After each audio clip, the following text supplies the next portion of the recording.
we're just here having fun, goofing around, and you're welcome to watch. Welcome to chat with us during the stream. We'll be reading the chat as we can, and right now we are doing a Greek mythologically inspired story. Now, when I open each of these sessions, I always try to build out some context, some background for the epic heroism that is about to take place, that you are all about to see. I'm going to forego that this session. Because this time, the heroes are doing something very different. This time, they are participating in the great games of Mitros, and they will be competing with a great many people for glory, for fame, for bragging rights, basically. And that will be a lot of what happens here. I think that's basically the only introduction we need for right now.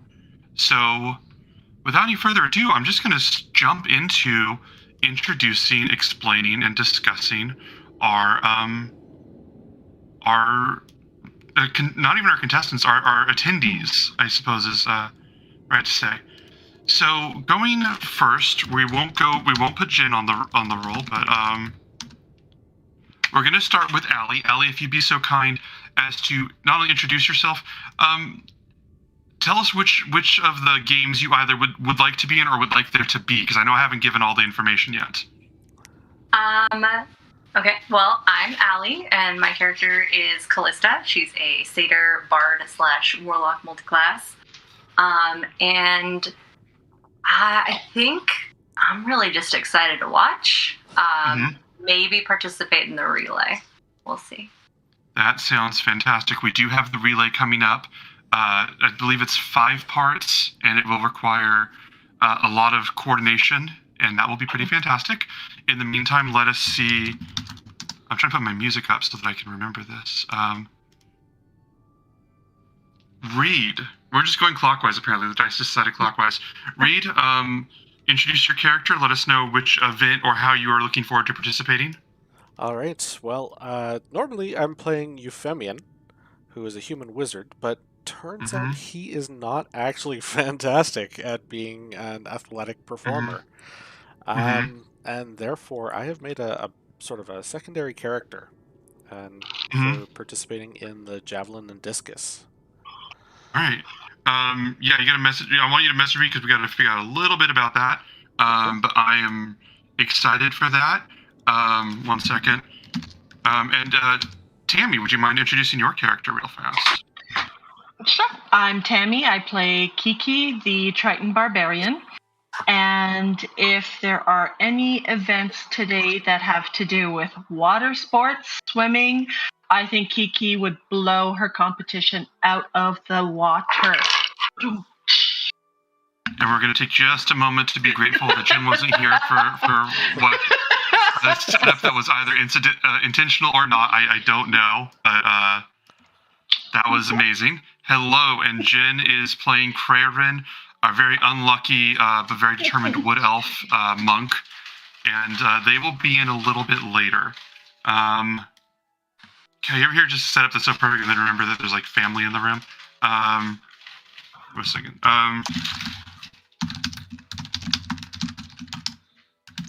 So that's our group, and I think that we were just starting. Does anybody have anything they wanted to say to each other, to the viewers, or anything before we get going? Or I will just jump in. Because we are trying something new, I would say that if something seems to be going wrong, please let us know, because I would like to be able to fix that. Yes, this is a common misconception. People were talking about it on the Twitcher nets the other day. It is an act of compassion to tell your streamer that their tech is not working. Please do. If you don't like the audio, if you don't like that. Hello, Tammy's mom. Glad you're here. Glad you're awake. Hope that our show doesn't put you back to sleep. But we are glad to see you. Yes, please let us know if you notice any audio issues or anything like that. Now, with that, let's begin. Let me find the music I want for this part. Oh, that's what I did. I accidentally set up the ominous music. That's the problem. I had this set to evil.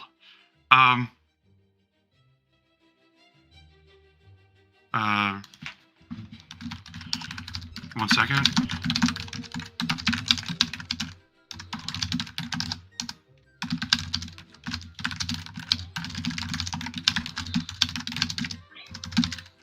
Okay, so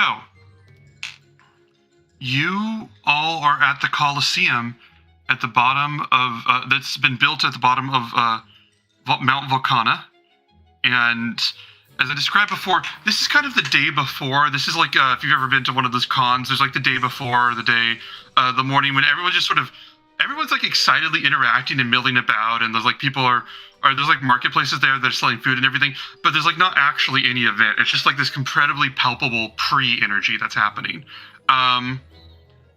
And you guys saw Versi, the Oracle who sent you guys, who organized you guys, is the guest judge for a lot of these games, which is stressing Kyra out a little bit, because she technically works for Versi. So her boss is here, and she didn't realize that. You've seen a number of the people that are celebrities that are part of this event. And let me see what else. So you guys have some time here, because the games would start tomorrow. If you want to register for any events, we can talk about what events are available. But what would you guys like to do first?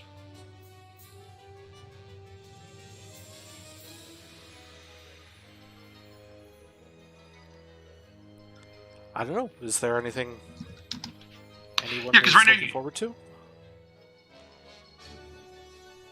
Allie, Tammy, you guys have any thoughts?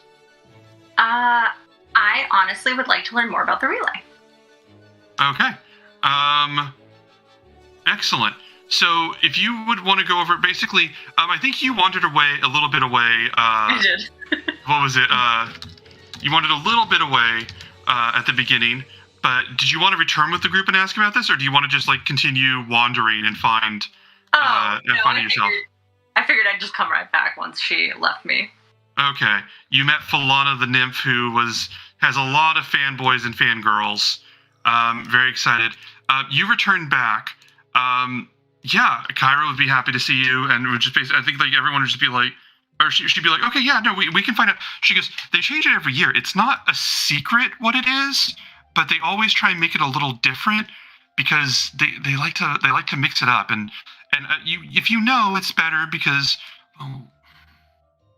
it would be very unsatisfying if you something happened to you here. So we should probably get you a heads up.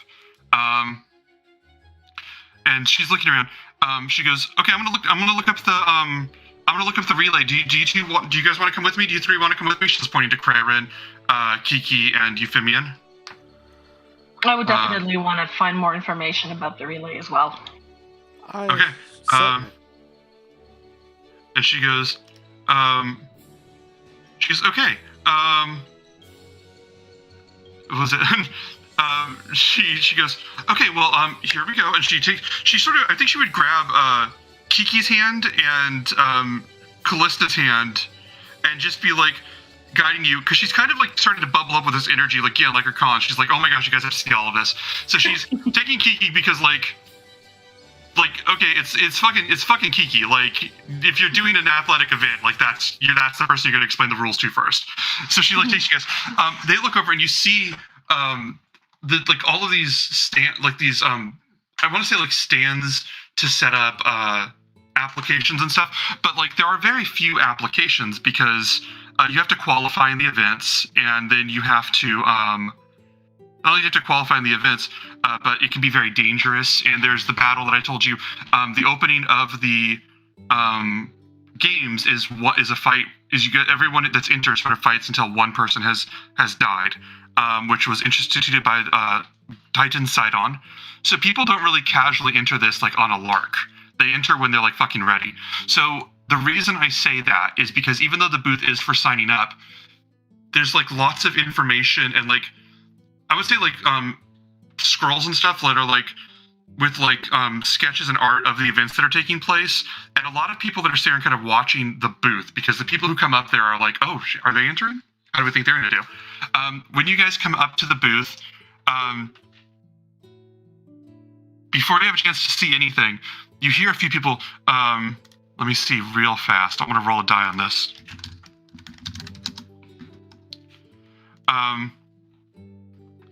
And someone goes, "Hey, now, that's a satyr with that group." Someone else goes, "Oh, shut up! You know who that is? That's Callista. She's the one that's been working with the Kyra. She's the god. She's the one that's working with the goddess. What does that make her a demi-goddess? No, but it makes her fucking badass." And you hear the people like talking over there. There's people just like debating, and someone else just points out. You see like this voice call. This young lady calls out and just goes, "Euphemian, Euphemian, Euphemian." And if you look over, you see like this lady like in the stands who's watching over, and she's clearly just in academic like this academic robes, and it's like very obvious where she just came from. And she's like, "Are you competing?" Probably not for me tonight, but we'll see where things end up. She goes, "You're brilliant. You need to speak again soon. You need to speak again soon. We need to hear it. I think you can. I'm pretty sure you can do this if you want. You're brilliant. You could probably do the long jump or the discus or something. I know you can." It's a sign of wisdom to know your own limitations, I think. But certainly, I'm more than happy to help support my competitors. Those who are better geared towards this. And I'll sort of gesture towards Kiki and Cray. And you just see her, she goes, "Oh my god, he's gonna be a sponsor." Sorry, Kyra. Kyra's like, "No, it's fine." He's gonna be a sponsor. And just a reminder that like each person that enters is allowed to have one magic user that blesses them and everything. So this lady is just like taking everything in the most extreme terms. And whenever you say that you're rooting for your friend, she's just like, "Oh, they're gonna win because of you. That's what you just confirmed. That's so great." You guys get there. You see the signs on the sort of scrolls. When you look around, the names of the events, which I will put in the Twitch chat as well, since I have the time to do that. By the way, Tammy's mom, the fact that it's working better now, that is entirely Reed. So thank you, Reed. The 5 parts of the relay, you see a beach. You see like someone running along a beach with a bunch of bushes in the background, and you see like a drawing of like some eyes in the bushes. You see someone swimming in the second one. The third one, you see someone climbing.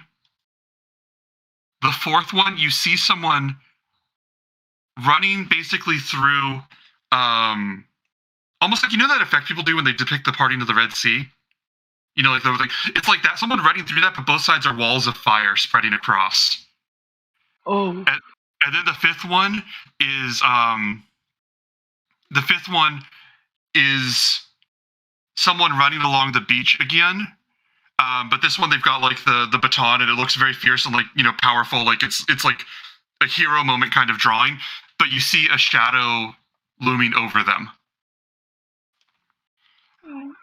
This is all of the information you have about what the 5 events are in the relay. And mechanically, each leg needs to be given to a unique person. You can bring in NPCs to help you if you need that. Can be given to a unique person. And how you all do combined is what place you rank. But if anybody completely fails out and gets 0 points using the system, I'll explain the system later, but basically if somebody gets 0 points on their thing, then they're considered to have messed up so badly that you weren't even able to finish the race. Whether they passed out or they fell so far behind that there's no point to finishing anymore or whatever like that. So 5 people have to pass the challenges set within each of these. Other than that, the events in order, 1 per day, are jumping, the long jump, running, the javelin, the discus, wrestling, and boxing. I'll put those in the Twitch chat just to make sure. I was gonna put explanations of all of the events in the relay, but I think I like it better as a mystery, don't you? You guys are welcome to sign up for any of these things. You do need to pass a basic test before you do. And just to clarify, the only one person in the relay has to be like competing in the opening. Yes, one person in the, One person in the relay must be someone that competed in the overall competition. And then they can basically pick their team of 5. Oh, they must have placed in a previous event, first, second, or third. So someone has to have placed in one of the previous events, and then they can assemble their team of 5. Now, obviously, there's some logic to who you pick and stuff like that, but that just has to be like some strategies to that. But yeah, that's basically it. Any of you can compete, and any Magic user can be someone's sponsor. Remember, a sponsor can boost the person they're targeting, but they can't interfere with anybody else at the table, in the arena. The Oracle herself will see to that. Yeah. Well, I think You guys, Euphemian can function as a sponsor, especially if Cray is going to go in for the running. okay. I'm gonna put down some notes here. I'm gonna open a notepad. It is so much easier to manage my notes when I'm not also managing the stream. Reed, you are a beautiful person. Okay, so I'm going to put for the run. I think we can speak for Jen on that. I'm sure she's listening to the chat. There's no jousting just yet, unfortunately. So let's say running will be Crayorin, sponsored by Euphemian. And by the way, Tammy, you can, if you were tempted, you can compete with Crayorin as well. Like, that's allowed. Like, more than one of you can enter an event. All of the main events require some sort of physical acumen, but I tried to vary up their mechanics, and I tweaked their mechanics a little bit so that everybody can feel welcome, at least a little bit to them. I'm tempted to enter myself into running, but I know I'm not going to beat Cray, so I feel like maybe don't make a fool of myself in front of the entire city of Mitros. Do it. Make a fool of yourself. It'll make for an awesome story. Yeah, but I just don't have. Roll an insight. Hold on, let me check something. Are you discussing this in character? Is this just like Yeah, Allie? I would discuss this in character. Like, Okay, I feel like I should participate in something. Whenever you talk about participating in the relay race, Kyra is just like very clearly doing that, like looking at absolutely anything else to not be involved in that conversation.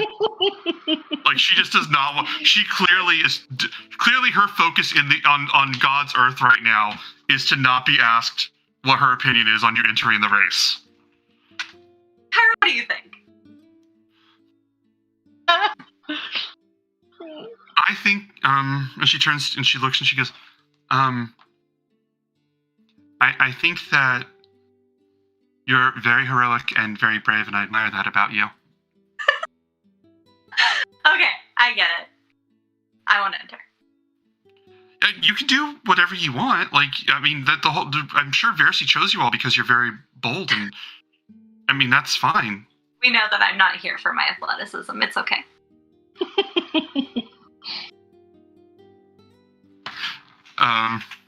Maybe if Kiki or Cray wins an event, we can do the relay. And she goes, yeah. She goes, I would love to be in the relay. And if you're going to be in the relay, just do your best, please. I don't know if my sister will let me be in the relay. I keep asking. She keeps saying no. And she sort of stopped saying no and started saying, but... Well, maybe I can help convince her. That'd be great. And she's like sort of just got a little excited wiggles. anybody that wants to sign up for these things, I have 7 events here. You could also look around the arena. Basically, what's going to happen right now, I'm going to let you guys engage with the pre-show, which is right now, as much as you want until you are interested in going to the qualifiers if you need them, and the next day if you need them. Because the entire Olympics is, I believe, 7 days, because each event is 1 day. So my rhythm for this session, because mechanically it's different, I want to be upfront. It's kind of going to be like you guys have the chance to do the competition, and then there's the evening, if there's anything to roleplay that evening, which there may or may not be. Then the next day. So it's going to be clippy. It's not going to be moving like in the pseudo real-time vibe that I do for a lot of sessions. It's literally going to be like, do you guys have anything to do, or do we go to the next part? So I'm going to let you guys guide the action. You guys are in this arena. Kyra would be looking around. 1 second. Yeah. Kyra would be looking around. I'm trying to think who else would be there, but give me a second while you guys feel are free to describe anything that you want to do. Ooh. That's a question. If you're a magic user, can you buff yourself? Let me see. I don't believe so. Okay, then someone should compete in the long jump. Oh, shoot. That is fantastic. I can bring my heart, right? Like, I can bring it to the games. I know I can't carry it everywhere, but... Yeah, you could bring your harp. The harp you can bring, people would definitely notice it, but it's allowed. Things to help my friends, right? So... Absolutely. You would... long jump. Okay, so you see a few people there. You see, at one point you see the, I mentioned a Minotaur before, the look bit kind of big, bold, powerful, and, Jen wants to do the Discus, she put in the chat, instead of running. She can do the Discus or the running. She's willing to sit out for Callista's benefit, if that's anything that you want. Absolutely not. Alright. Oh, wow, I'm forgetting. Just a reminder to you all, because I'm excited about this. If you're watching this on a computer, and you're on Twitch, you can mouse over our window and pulls up the stats of everybody on the team, and that's pretty fun. Sorry, I'm just enjoying this. You guys are looking around. You see this Minotaur I was talking about walks over. He sort of steps... you hear like the ground sort of shake a little bit whenever he walks over in your direction. He looks at the 5 of you, and he says, "You the heroes of Thylia?" Who's asking? Cal's flirting. Me. Me, I'm asking. And who are you? I thought I asked the question first. He looks at Kiki, goes, did I ask first? I thought I asked. This is how she communicates. Best to just go with it, or else we'll never advance. Alright, then I guess we won't get to know each other. I tried. He leans down and he looks at you. He's like 7.5 feet tall, and he towers and looks down at Callista. And he sort of snorts, and then you feel like the hot breath, and he goes, He's almost twice my size, you guys. "Well, I tried to get to know you. Let's just make it clear that that's a thing that I did." Then you hear him like walk away. I just wanted to say your name. Sir. He asked you first. You specifically chose not to. I'm just saying, if someone comes up to you and wants to be, goes, "Hi, what's your name?" and you go, "You first." Like that's a vibe. Okay, I'm not very good at it. That's fair. That's fair. I'd like to think she is. That's fair. Don't penalize Later, her because I'm not charismatic. I get you. So you're over there, and let me see. Let me see what your passive perceptions are. It would be, man, Callista, your passive perception is bonkers. Oh no, wait, hold on. I'm looking at the wrong ones. Crayorin's would be, I think because Crayorin's sorry, you guys would see Crayorin, who's still contributing even though his player is away. Crayon would see over there. There's this tall, sort of thin woman with like this hood over her head, like this green hood, who's filling out a form at the stand, and one of the people at the booth is just asking her questions and kind of looks at her and is asking her like a few things. He seems unsure. Like he's like, "Are you?" And he's like trying to make sure she really understands the rules. And she turns and she's writing. She looks up at him suddenly, like abruptly, and he just like completely backs up. Like the second she looks at him, backs up. She turns around. You see this woman for a second. Very much glowering, dark aura about her. And her hood is mostly meant to cover her head and face, or head and hide her face and everything. But her tunic doesn't cover a lot of her. It's not very conservative, you know. It's more athletic, and you can see she's got like these powerful muscles running along. These powerful muscles, and just a bow and arrow on her back, strapped to her back. Even though there isn't an archery competition, she seems to keep it with her. And she looks around. She looks at the four of you. Etheria. It is not Etheria. It is not Etheria. And she looks at all of you. And Craven, can you hear me, Cray? Yep. You would be correct as to what lineage she is, though. Oh. And you recognize right away the type of person that would keep a hood over their head and try to keep to themselves in these kinds of situations.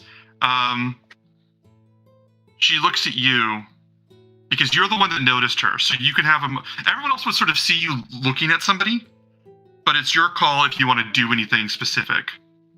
I just kind of look at her and kind of like do the whole entire like, hey, like not say anything, just kind of like nod and be like, you know.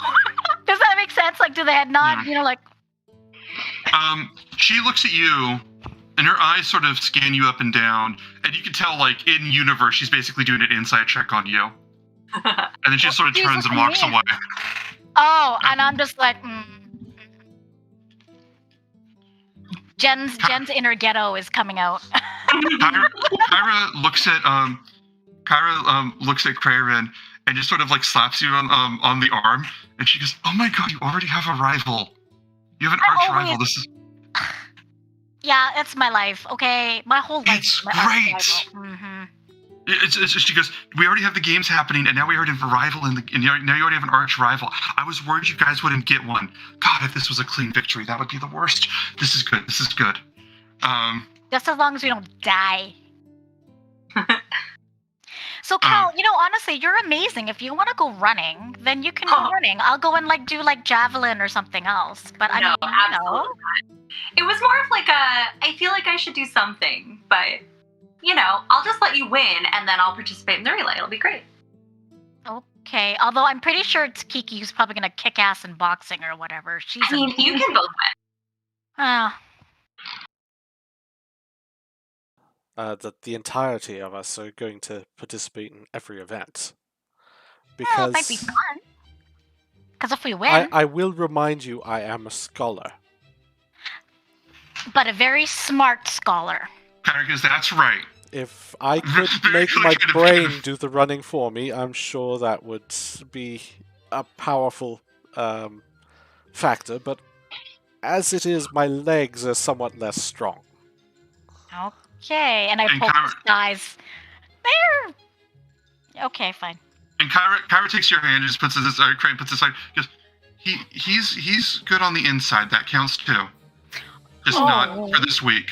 For sure. Euphemian, you hear that? You hear that? She goes, just not for this week. But I mean, I'm sure there's a lot of other stuff that you do.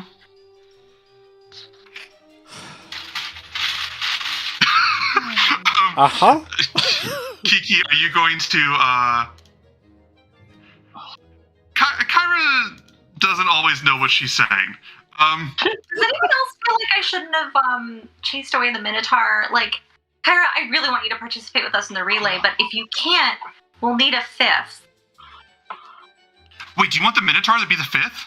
I don't know. I don't even know what the events really are. I just feel like if someone's trying to be nice. I can find that out. Was it just me, or was one of the events advanced stalking? Well, there was like a bush with eyes in it. Like, I don't know. Yeah, that was the advanced stalking. Oh, okay. I understand. But I mean, I could, we don't have to participate in all of them, but I know I'd want to try running. It would be cool if Kyra could join me. That would be really neat. Yeah, it would. Yeah. That'd be great. I have prepared for the eventuality that you do running. I can cast Longstrider. Ooh, beautiful. I like that. Wonderful. Also, no joke, someone should jump. I'm just saying. It's a long jump, right? Someone should absolutely jump. Who That would you seems suggest? more Kiki's. I think so wheelhouse. too. Kiki! And I'm going to take both of her hands and I'm going to be like, I will help you jump. Yeah, Kyra's gonna look at you, Kiki, go, you haven't signed up for anything yet. What are you gonna sign up for? How many gold medals are you gonna get? 2, 3, 4 seems a bit much. Don't do 4. I'm not really doing it for the gold medals. It's all in the spirit of teamwork, right? And bonding with your fellow athletes. That we have to kill. Okay, but like, that's exactly what a gold medalist would say, so you're great. And Kyra goes, Kiki, I think you're shorter than, or I think she's shorter than you. I can't, you're pretty short too, right? We talked about that? I'm 5 feet right on. Okay, 5 feet right on, so she's a little bit taller than you. And she's like, Kiki, look at me, Kiki. And you can see her like bouncing a little bit, and she goes, I have so many chapters about you guys bonding. You need to kick ass. Are we am I in that bonding thing too? Yes, obviously. Yeah, you are. Okay. You have your You're own not getting arc. away from this. Oh, You have your I'm just you have gonna do your that own. really annoying sibling thing where you like grab them and like kind of shake them with a hug. But I'm gonna do that to Kyren. Oh no, this does not feel right. No, down. No. See, he's getting better. He's getting nicer. True. Yeah. Oh Several my god, weeks I ago, he am. would have punched you. This is true. Oh, I forgot my pillow, guys. Oh man, Polar I'll bears. get my pillow. Polar bears. Yeah, but I think in that case, I think I'll do running. I don't know about javelin or discus or anything, but I think running for sure. Okay, I got running for Craven. You gotta do the qualifying event for that. So Kiki, last call, or not last call, but I'm just gonna ask you, did you want to do any of the events? You can say no. You don't have to. Kyra's assuming you want to, but that's Kyra. Long jump, discus, javelin, boxing, swimming part for the relay. Oh, I'm sorry. What? What was that? I got Long jump. a long jump, and then I'll try discus, javelin, and boxing. What? Would I be able to rage while I'm doing that? You can use your rage, yeah. Okay, then yeah, definitely boxing. Every time y'all say javelin, I just hear the quote from Matilda. The like shot put, javelin, hammer throw. No, nobody. I don't remember it It's that been so well, but long. That's like what the Trunch Bowl specialized in when she competed track and field. oh, okay, that's right. Oh, I remember that now. So And when Kiki tells them what she's gonna join into, she'll try to downplay, but she seems to be quite excited about it. when you list off 5 events at once, Kyra just grabs you and just grabs you so tight. And she just, I think she just kisses you on the forehead. She leans back and just kisses you on the forehead. I think that's the first Kyra kiss for Kiki. And she kisses you on the forehead and just looks at you like really trying to like remind herself that this is not a makeout situation. But she's like, you are going to do amazing. I am going to write about someone who did 5 different events and placed gold in every one of the events. Oh, that's incredible. What, I mean, Kelly, are one of you going to be her sponsor? I can be. Kelly, you're going to be a sponsor? I'll sponsor her for jump. For jumping? I can't do much else. I can sponsor somebody for running, but not much beyond that. But you can just, I mean, even your music makes her better. I mean, it helps everybody. Right. You're right. I absolutely should.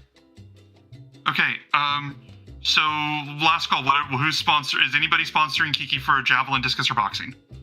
I mean, if Euphemian doesn't have anything, I'll sponsor her for all of them. I have very little. Try doing something. I mean, you want to do it all there, Kiki? I mean, javelin and discus throwing I don't think would be too bad. Hopefully. You two should compete. You two should compete. And she like takes your arms and like takes both of your hands and like pulls you together and is like, you two, this could be the start of a rivalry. A friendly one. And she's looking at both of you, she's like, let's not get carried away. Do you remember the last time we had them compete? Yeah, I died. Remember? Yeah, but there are so many people with resurrection spells here. All right. Great. All right. And she looks at Cray and goes, don't you want to prove yourself to Kiki again, like your friendly rival, like you feel like you need to prove yourself to her because of everything? No, she's amazing. She goes, takes the hits. I go do a couple of hits myself and run the hell away. That's perfect. Isn't that? No, that's called teamwork. Oh, God damn. You guys can compete in boxing? No, I can't take hits. But you know what? I can absolutely do a discus or javelin. You want to do both, Kiki? I can heal. Right? Let's do javelin. Let's do javelin and discus. So Cray, you're doing javelin as well? Yeah, sure. Whatever Kiki is doing for like throwing stuff. I'm not wrestling because that would be easy. Somebody could just step on me. And then the boxing. I mean, listen, I boxed a boar and I boxed Kiki and I boxed a lot of stuff and I died every single time. We're at what? We're at like 6 or 7 deaths now or 8? I don't know. I lost count. I want to like.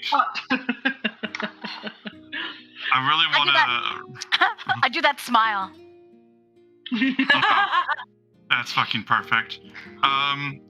Okay, so is no one sponsoring? Oh no, that's it. That's the whole list. Is anyone sponsoring Craven for javelin or discus? Okay, I have to pick between them, right? Yep. Okay. Yeah, pick Kiki. Heads or tails? No, pick Kiki. Go, leave it to chance. Do it. Okay, fine. Heads or tails? Tails. Oh. I rolled it like shit, but Craren. Oh, what? Or, Crazy. I don't know, discus? Sure. And then I'll do Kiki for javelin. Sounds good. Okay. Okay. Now, did you say each of these events were on separate days? Yes.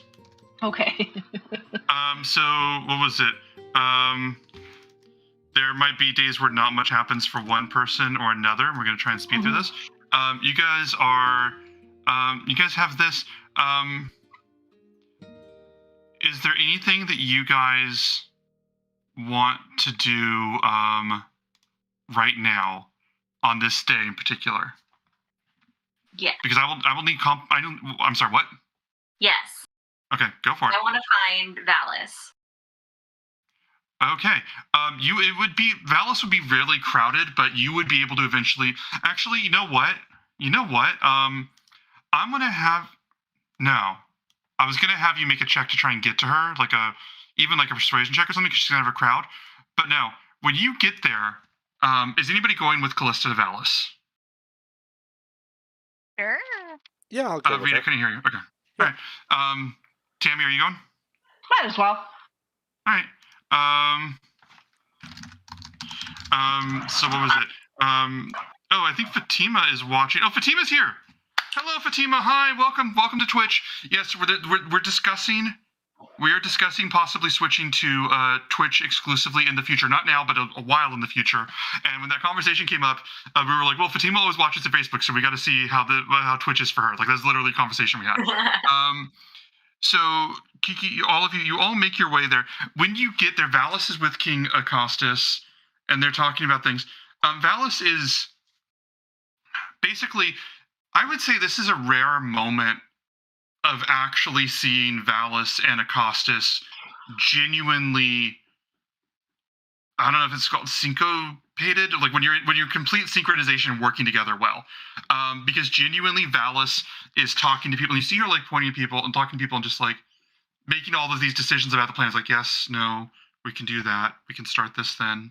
And then you're seeing like Acostus is like talking to like the bards and basically like the people, like people that are excited, bards and any sort of documentary and all the Greek press basically. And he's like explaining that like the events of like, yeah, no, we're glad to have everybody here. We'll be making a showing. There might be a special guest for you all tomorrow at the start of the games that you'll all enjoy. And they're like, well, do you think it's gonna be? He's like, oh, you tell me. And everyone, when this happens, a bunch of people start calling out for all of you, and someone's like, "Oh my gosh, it's Kiki!" and stuff, and they clear the way, not to adore you, but because they're just so excited by the fact that they're going to be like 20 feet away from the heroes of Thylia going to talk to Valis and Acostus. So you guys are able to get there very easily. Kyra's just there. Hi, hello, hi. But it's Chris is here, or someone, Maximilian, in our Tuesday night Strahd stream is also here. Hello. He's watching. We're glad to have you. So, Callista, you are able to reach Valis. She sees you and just immediately nods. Not like cold, but just like, you know, she's a lady of such warmth that like nodding at you is like a fist bump from anybody else. I want to clarify that she's got like all kinds of not magical effects, but like you can tell that she's got like tinctures and elixirs that are like maximizing her radiance and her beauty. She's always very beautiful, and she's wearing like these very elaborate, ornate robes, totally meant for like a public showing. And she's just in full glamour mode right now. And she says, and she looks at you, Callista. You look beautiful. Thank you. You see a small smile form on her face. Yay. So, I wanted to talk to you about something.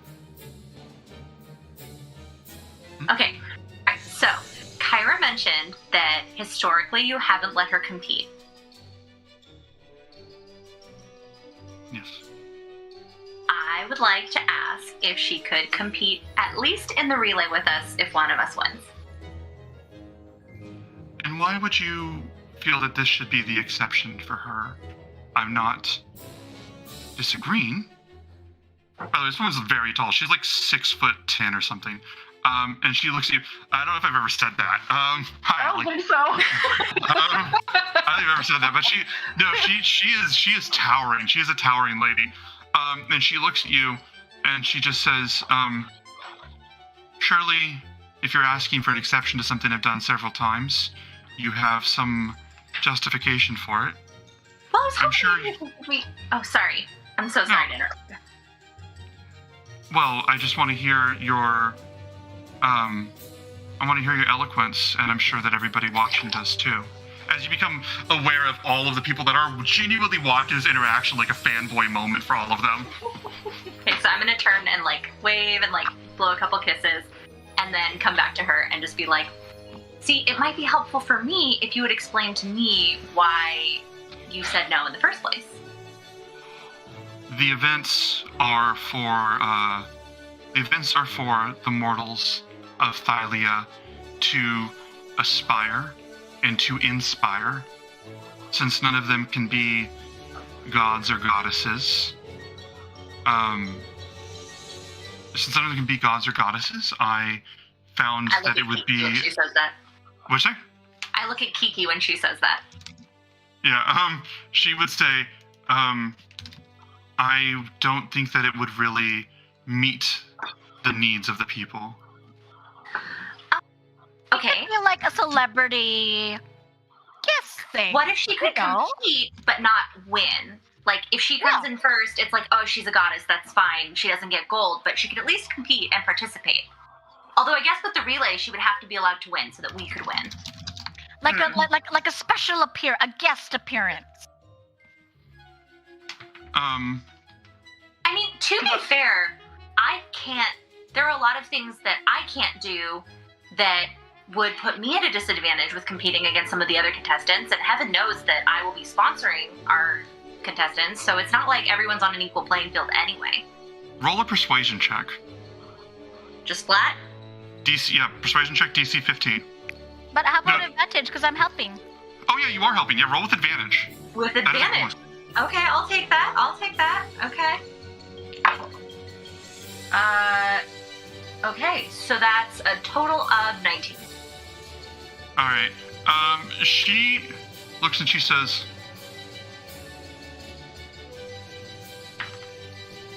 I suppose one leg of the relay could be an interesting event for people watching. And you just hear a squeak from behind you from someone who's just completely blue screened because Can I grab Callista's hand and squeeze it a little bit? yeah. Okay. If Kyra got to express how she really felt right now, it would deafen everybody in the stadium. And Kyra's like, and she fucking pushes the two of you out of the way and just goes, and just completely does the same hug thing. Just bear hug wrapped around Valis, and Valis just pats her on the head. We're public, dear sister. And she goes, I'm sorry! And just lets her. Kyron, look at us. Kyron, look at us. That's what you look like. And Kyra just lets go and goes, I don't have a lot of time to train, so I have to go, just, I guess, run, I have to go run a brief 10 miles. I'll be back. And she just, like, goes and just, like, kisses Kyra and Callista and just is gone. And Valis goes, Thank you, Valis. I think you've Yes. made your sister very happy. Thank you. yes, and, thank you. Is there anything else you guys want to do here? I think since it's since we're here and there's already a crowd, maybe do pressing some palms and Mhm. just generally do a meet and greet. Excellent. Excellent. You're doing a meet and greet at this place. You How much are. does it cost for photos? What? What's that? I was just kidding. I said, how much does it cost for photos? 25 gold. That's fantastic. You know what? Actually, you know what?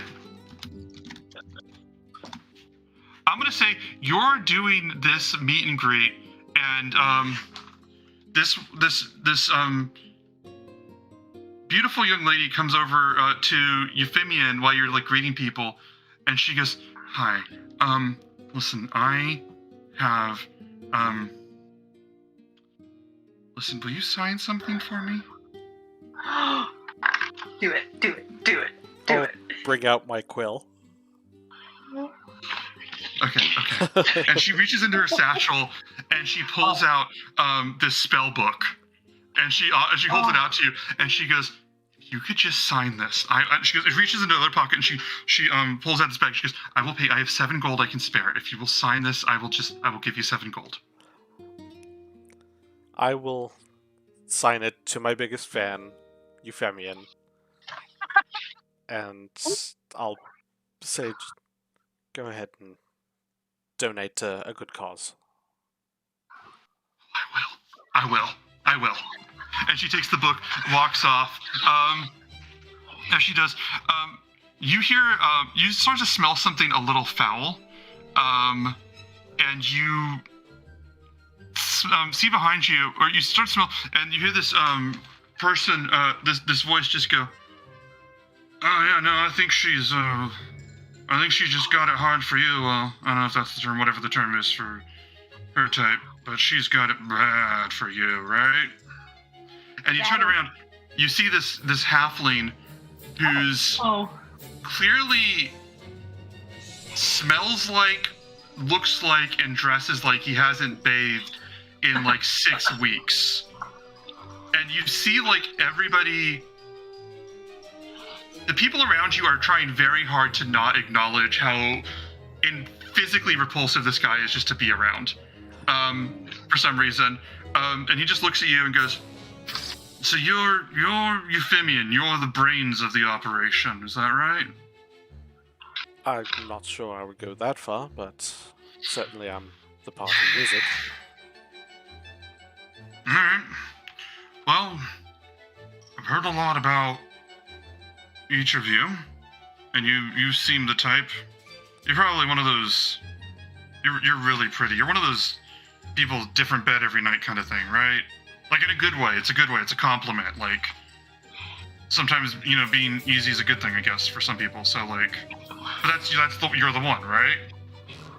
I don't know how to take this. You don't have to take it at all. I'm not trying to stick it in. I step in the middle, and I'm like, "You want to have a chat with our wizard? What would you want to talk about?"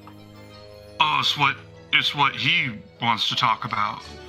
Euphemian, I want you to roll a history check. I want Euphemian and Craven to roll history checks. Oh. Okay. History. Oh yeah, because I'm gonna be real good at that. That's a 12 for me. 6. It's a 6. Okay, Can I roll an insight check? Sure. I want to see if this is like an act, like if he's testing us. Okay. That is a Nope. Insight. Sorry, that's not right. 22. 22. Kiki, did you want to make a roll at all? Kiki, you're frozen. Oh no. And your microphone's off, so I don't even know. I don't know if you're completely frozen or what. She's standing up and doing things. I don't know. It seems like there might be some issues.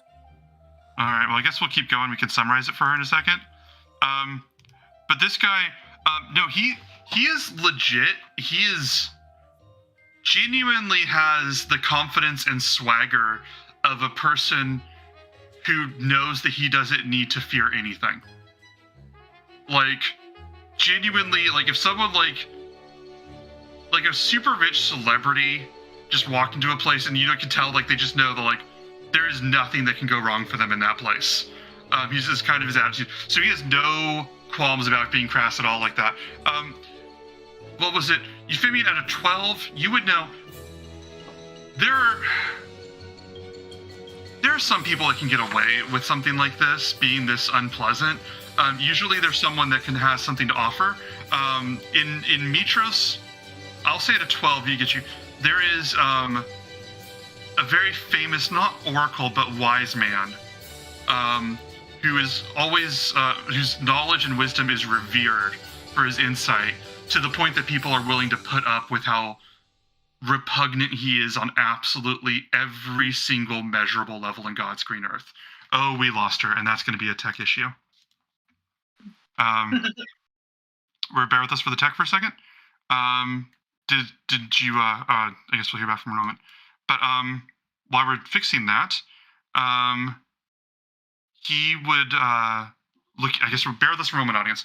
But he would just look at you, and yeah, this is possibly that wise man that you've heard about. His name would escape you at a 12, but you do know the stories of this person. He looks at you and just goes, "Yeah, no, I just thought, I'd be here to offer my services to you if you wanted to now, or later, like whenever it feels good for you. I mean, you're probably going to be like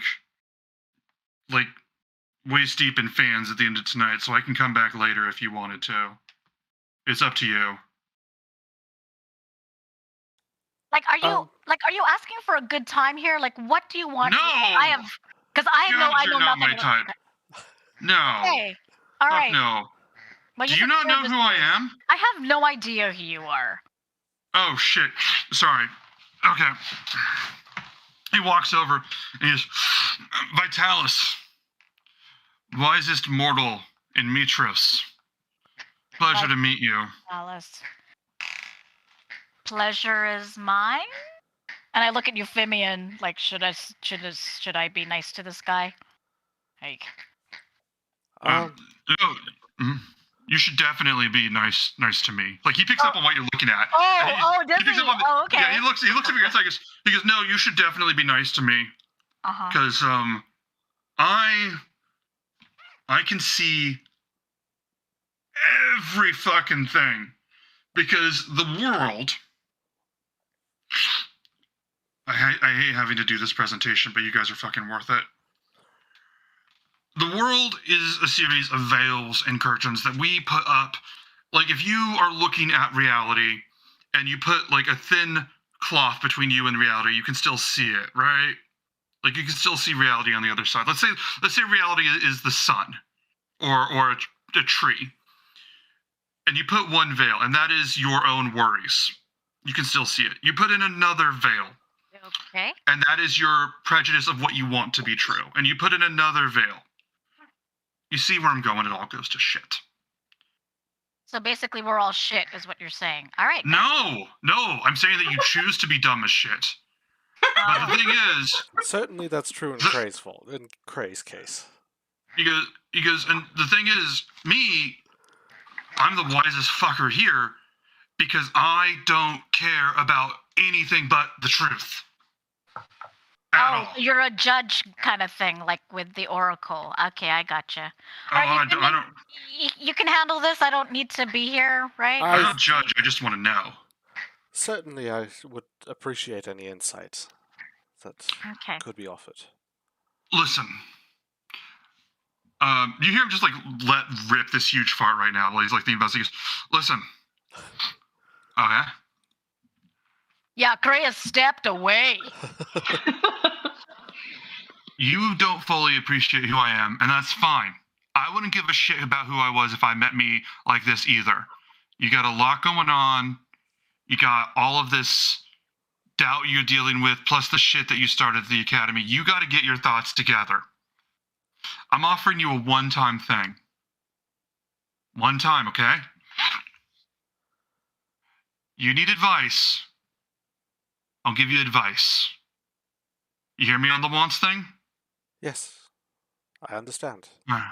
Figure out what you want to ask, and you meet me at the gardens. I just wanted to tell you straight up, because honestly, helping a member of your group would probably be worth it. I don't see the future, I just see the truth.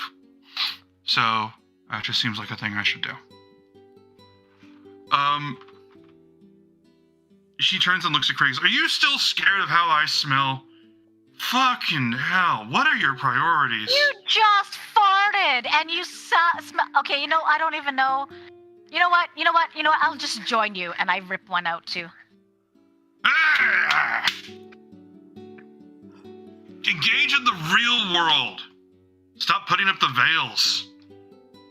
Sorry, Euphemian, but you're now part of this. And he looks at Callista and goes, Is this bonding? Do you like me more?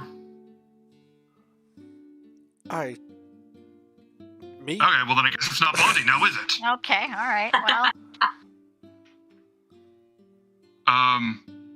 But anyway, I just wanted to make my presence known. Listen, I'm gonna go. But I'm sure more people want you to sign a lot of stuff, and if you angle it right, you can get a lot better than books, okay? Is there anything you needed to know or tell me? I don't think there is, but... Not for the moment. I will think on your offer, and meet you later. Alright. Use that celebrity. This is the time to do it. There's going to be a tradition that starts with the games and people celebrating their own ways. Believe me, that's going to be big. And he like turns and just sort of walks off. At this point, Kyra's with you guys. Oh, he turns back at Callista and goes, hey, first instinct's best instinct, okay?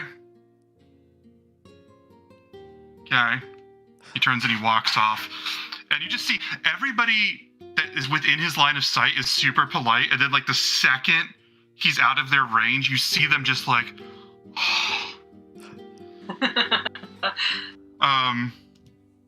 Kyra and Cray are in. I'm going to give... Or Callista and Cray are in.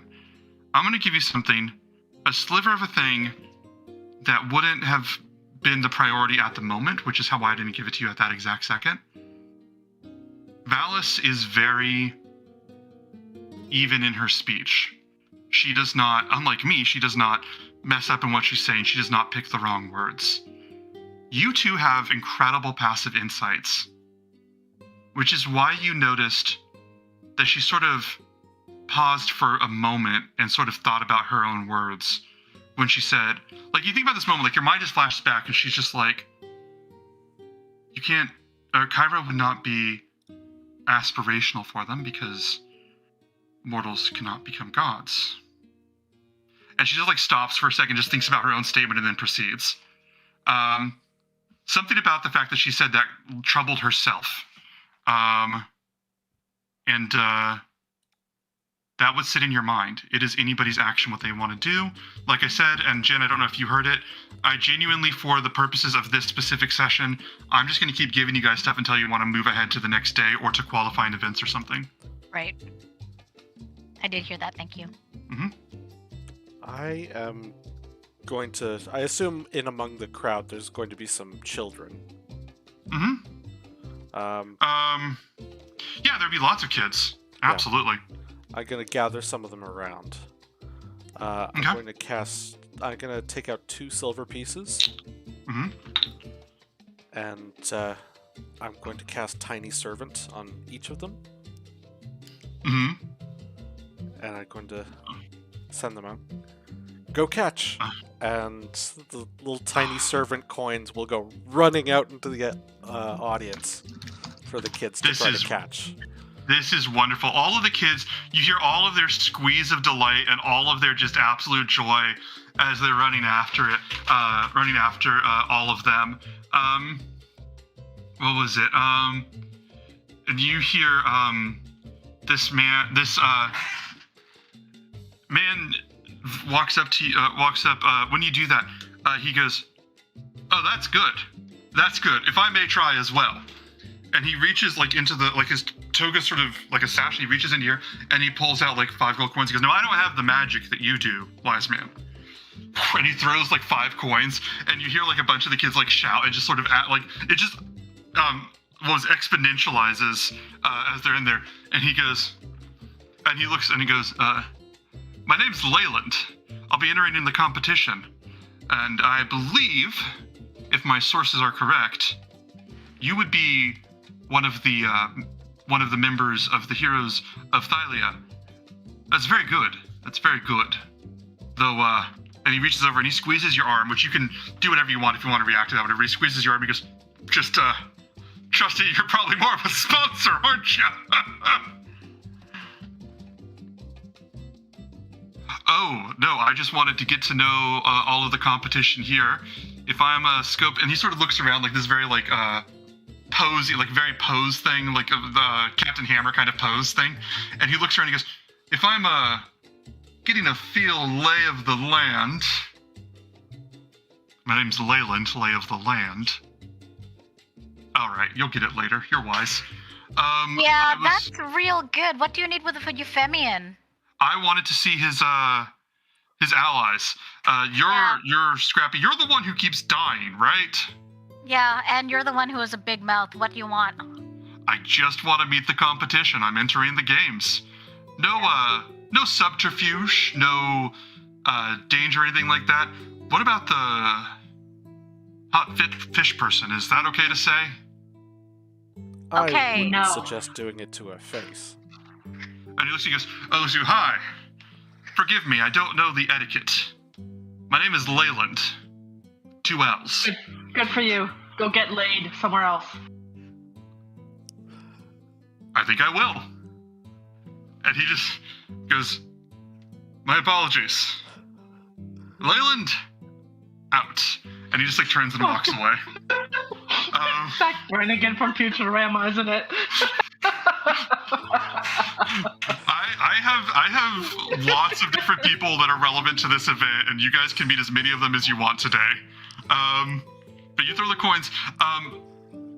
They are really happy, and just all of, like with those coins, I think that most of the kids didn't realize that Leyland was throwing them in too, and you get credit for most of that. And so they're just like really excited to be getting coins from Euphemian. I don't have any sort of reward for that just yet, but that is definitely a good something that they are happy to see. It's anyone's action. Children will remember this. Yes. So should we like start qualifying for stuff then, or does anybody else want anything else to do? I definitely do want to go see about meeting this wise man in the garden. Okay. Okay. But Kiki, you want to go and practice some discus javelin stuff? Sure. I'll try and show you how to not hurt yourself. Let's go. Put As long as I my don't- arm around his shoulder. I just don't want to kill myself. That's the important thing. Thanks. Baby steps, Cray. Baby steps. If you guys, so we'll come back to that. Vitalis would be at the gardens in the evening. Well, no, he would be back there pretty soon because he was socializing, but he's gonna head back there soon. So yeah, you can meet him. So which event do you guys want to qualify for? Because you can pick any of them. You're both simultaneously entered in the javelin and discus, but you guys can do whatever else you want as well. The qualifier, you have to pass the skill checks that I give you, and also it's a chance for me to explain the rules. Whichever. Whatever you want. Yeah. I need to know what you guys want. Javelin. Yeah, let's do javelin. Or yeah, let's do javelin. Can I play in the qualifiers and then not compete regardless? That is allowed. Okay. Hey. What was it? You guys get to the qualifiers. You get to the you get to the javelin, and basically it's just like, I would say it's outside. There's like an open field area where there's a lot of these things, and there's like judges that are kind of like bored. Some of them are bored, some of them like really adamant, and just like you just have to pass these tests. You come out there, they see you, and they're like, right, names. Crayorin. Byron. Kiki. Wait, aren't you two, like, a big deal? No. Yeah, according to some. But we're competitors here. Alright, oh, good. I don't, okay. She goes, right then. She goes, well, there's the javelins. There's, over there's the field. And you see, like, javelins everywhere, like, line the field, just like a whole, like, grand porcupine along the road. What was it? Along the road. And one second.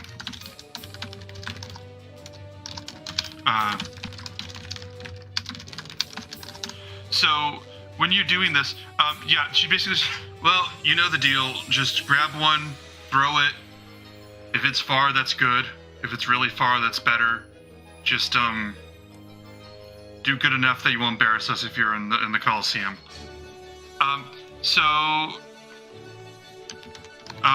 What was it? So it is what she says. You guys can come up. You can grab the javelin, and let me see what notes I wrote on this one because it's a little different.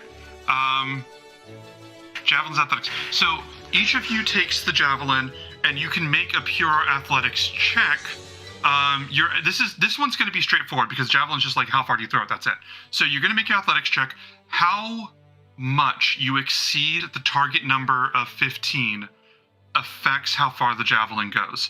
If you get below a 15, you do not throw it far enough to compete in this. You can have a sponsor for the trials, I think, if you want. I think I don't remember if I said that you could. So this is athletics, not acrobatics at all? Acrobatics is for the discus, is what I switched it, so there'd be some difference between the two of them. Oh, okay. Well, I said I'm gonna try. Let's go try it with my wonderful athletics. Oh my god. So what, do I see like everybody's like super buff and like here's me No. with my like super thin? No, you see a bunch of people. Like you see this really powerful, like this very huge powerful woman that just like throws it and just like flies, like glides through the air and just like lands like almost one of the largest ones, and she's like, yep. And the attendant just goes, Congratulations, you qualified. Turns and just like walks away. You see this other guy who just like takes this javelin with both hands and just and throws it like all of 6 feet. And he goes, do I get a do over? No. Oh. I trained 2 years for this. Don't care. Oh. And he like turns and walks away. And you see the the woman from before with like the hood, like sort of the cowl covering her head and the muscles and everything. And she's standing there, sort of looking at this thing. And what was it? And one second. And she looks. The judge looks at the woman and goes, "Hey! The point of the qualifiers is that we know who can do what. Take off the cowl." And so she takes off the cowl. Reed, would you describe your character? Yes! Yes! I love it! So she is a Medusa. You see long, thick snakes in place of hair. She's got sort of vague, scaly patches on her skin. And she's just sort of sizing up this javelin that she has in her hands. Everything that she's wearing is basically black, tight sort of leather armor that is sleeveless so that you can see the arms. And on basically everything, she's covered with these belts of throwing knives. You don't need the knives for this. I don't need the knives for much, but they're good to have when I have them. Yo, dude. So, how do you, like, not put people to stone? I only do it when I have to. Shut up now, Cray. Don't make her have to do it. Well, come on now. I'm just looking. She was looking me up and down. That's all. Oh, are you interested in her? Oh, for God's sake. She's taller. Her leg is taller than me. Wait, how tall are you? She is quite tall. She's almost 6 Okay. feet. Yeah, Well, no, that her doesn't leg. have to stop you. I'm sorry? Please, I'd love to see you go and throw this javelin. Alright, athletics. Yeah, I just sent you a message, by the way, that you can look Okay. at. But yeah.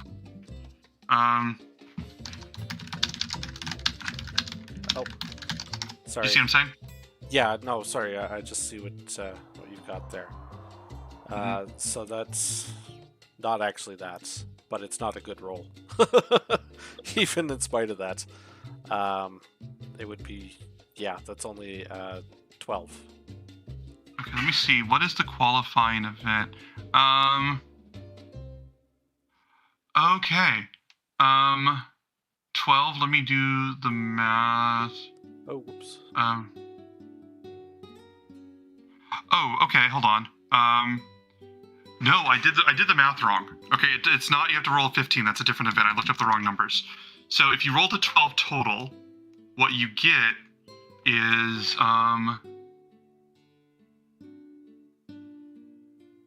you got.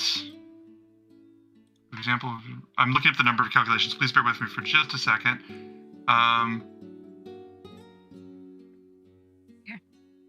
If you qualify, Reed, do all your, like, or whatever your name is, do all your, like, snakes kiss you?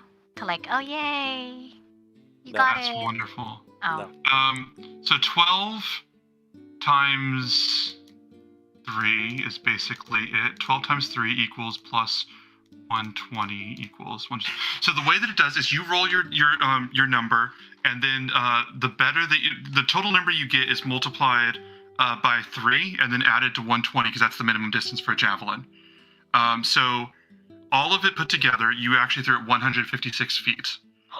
You throw this thing glides through the air, lands just like way the hell past most of them. And you hear the man's voice in the back who qualifies. Oh man! And she just looks at the lady. Looks at it, goes 150, 100. Yeah, my guy over there is telling me it's about 150. It passed. You passed. What was your name? Melpomene. Melpomene. Okay. Melpomene, I'll see you in the events in a couple days. Congratulations on the events, and may the gods be ever in your favor. All right, who's next? I already rolled earlier. I rolled a 15. A 15. Okay, so 15. Let me see if I have this right. 15 times 3. Let me see if I. The math for this is very weird and explained poorly, so I have to double check 3 times. You throw yours. It's 165 feet. It outpaces his by 9 feet. It just throw it, and just lands just a little bit past Melpomene's. And she goes, "Huh. All right. Well, that's pretty good. You were a demigoddess again, right?" Yeah, just recently found out. What? All right, well, 2 weeks ago. Well, that's not against the rules, so go get him. And she looks. Good luck She to just you. Thank you. She looks you up and down. And is like, impressive. And Cray, are you boy. gonna enter? Yup. Okay, here we go. Oh wow, 7. You Do not qualify. Can't even hold it up. you look at it, and it lands, and it lands. There's a qualifying line that's clearly marked, and you land just 6 feet behind it, and she looks at it and goes, "Huh? Well, that's not my forte. No, it's not. Listen, they want me to make the show a good show. Yes, I get it. Don't worry. No, Kiki gets it. Do you want to be in? No. I got that Alright. with Discus. I can try Discus. All right, well, I'm saying you can be in if you want to be in. I'll do you a favor. No, nope, Yeah. nope. I don't want to. No, this is Kiki's. This is Kiki's time to shine. It Good is. job, Kiki. What's Kiki's deal anyway? She's amazing. I don't know. What do you want? Yeah, she is. Yeah, that's all you need to know. All right. There's today. Anyway, next. And she just rejects it. You see her just cross your name out as you're just not qualified for the event. I kind of dig my elbow into Kiki and says, "Hey," she says, "Hi. Are you interested?" I'll kind of go like this and bonk Cray in the head with my elbow. Oh, okay. Okay, y'all, my dog just figured out how to crawl under the foot. I have my feet up. She learned how to crawl under it so she can get to my food. And I'm just that's fantastic. "You little bi." She's learning stuff. She's too smart for her. Goddamn good. This is amazing. So I was gonna say, so that's your qualifying events for the 3 of you. You guys want to do that? So you want to do that? So we can speed the next ones. If Cray, do you want to do the running? Definitely the running, but I also the discus. All right, let's do the discus. Kiki and Crayrin, do either of you want to sponsor for this part of the challenge? It's basically going to be the exact same thing, only acrobatics, not athletics. Callie, if you got something, I want to give Cray Bardic for discus and running. All right. So you get there, and you see this man go, "Hi. So how many people are applying for the discus today?" And he goes, "Great. So I just need you to throw this all the way over there, and we'll just see how far that goes." Very good. And I need what was it? Mel will be there for that one as well. Mel, be there for that one. Well, Yeah. Yes. Hi. Good to see you as well. Happy to have you aboard. So let me just I'm gonna roll a die to see who goes first for this. Mel, and he goes, Mel Pina, I think. Mel, I'm sorry, I'm terrible with names. Don't hold it against me. Please, feel free to roll.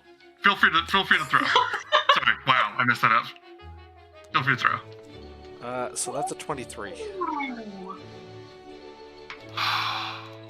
Damn! Wow. Nice. This is her jam. Yeah. Okay. Now the discus doesn't go as far, so its base is 90 as opposed to 120. So you just throw it, and it just flies through the air, and it goes 159 feet, and it just vastly clears the expectations. I think you would have done well at like 100 or something like that. And he looks at, or like 110, and he goes, "Wow, holy shit, that's impressive. Yes, you're definitely in. And remember that I was the one that approved you. Congratulations. I do have to keep it moving, but I am amazed. Next." I'll give, my as God, I walk +9. past, Mhm. I'll give Kiki a wink and a kiss. Just to blow a kiss. Kiki, do you want to respond at all? I'll just be kind of like doing my face like, ooh, don't know what to do with that. Oh, this is amazing. I'm just gonna like grab Kiki's arm and just like shake her a little, like not violently, but just like, oh my god, it's happening, Kiki, it's happening. What is? God, the thing is, it's just watching. Man, Kyra's gonna find out she wasn't here for this part. So what was it? Yeah. So if you want to roll, Kiki, roll your discus. It's your acrobatics. So roll acrobatics, you get a bonus, and I'll go from there. Sorry, what was that last part? Give me your acrobatics roll, and I'll go from there. Oh, okay. That's a 15. Okay. And that is when they're up. So you throw it, it flies. It's like a good 20-something feet before what Melpinia did. So it's like clearly qualifying, but also clearly in the dust too.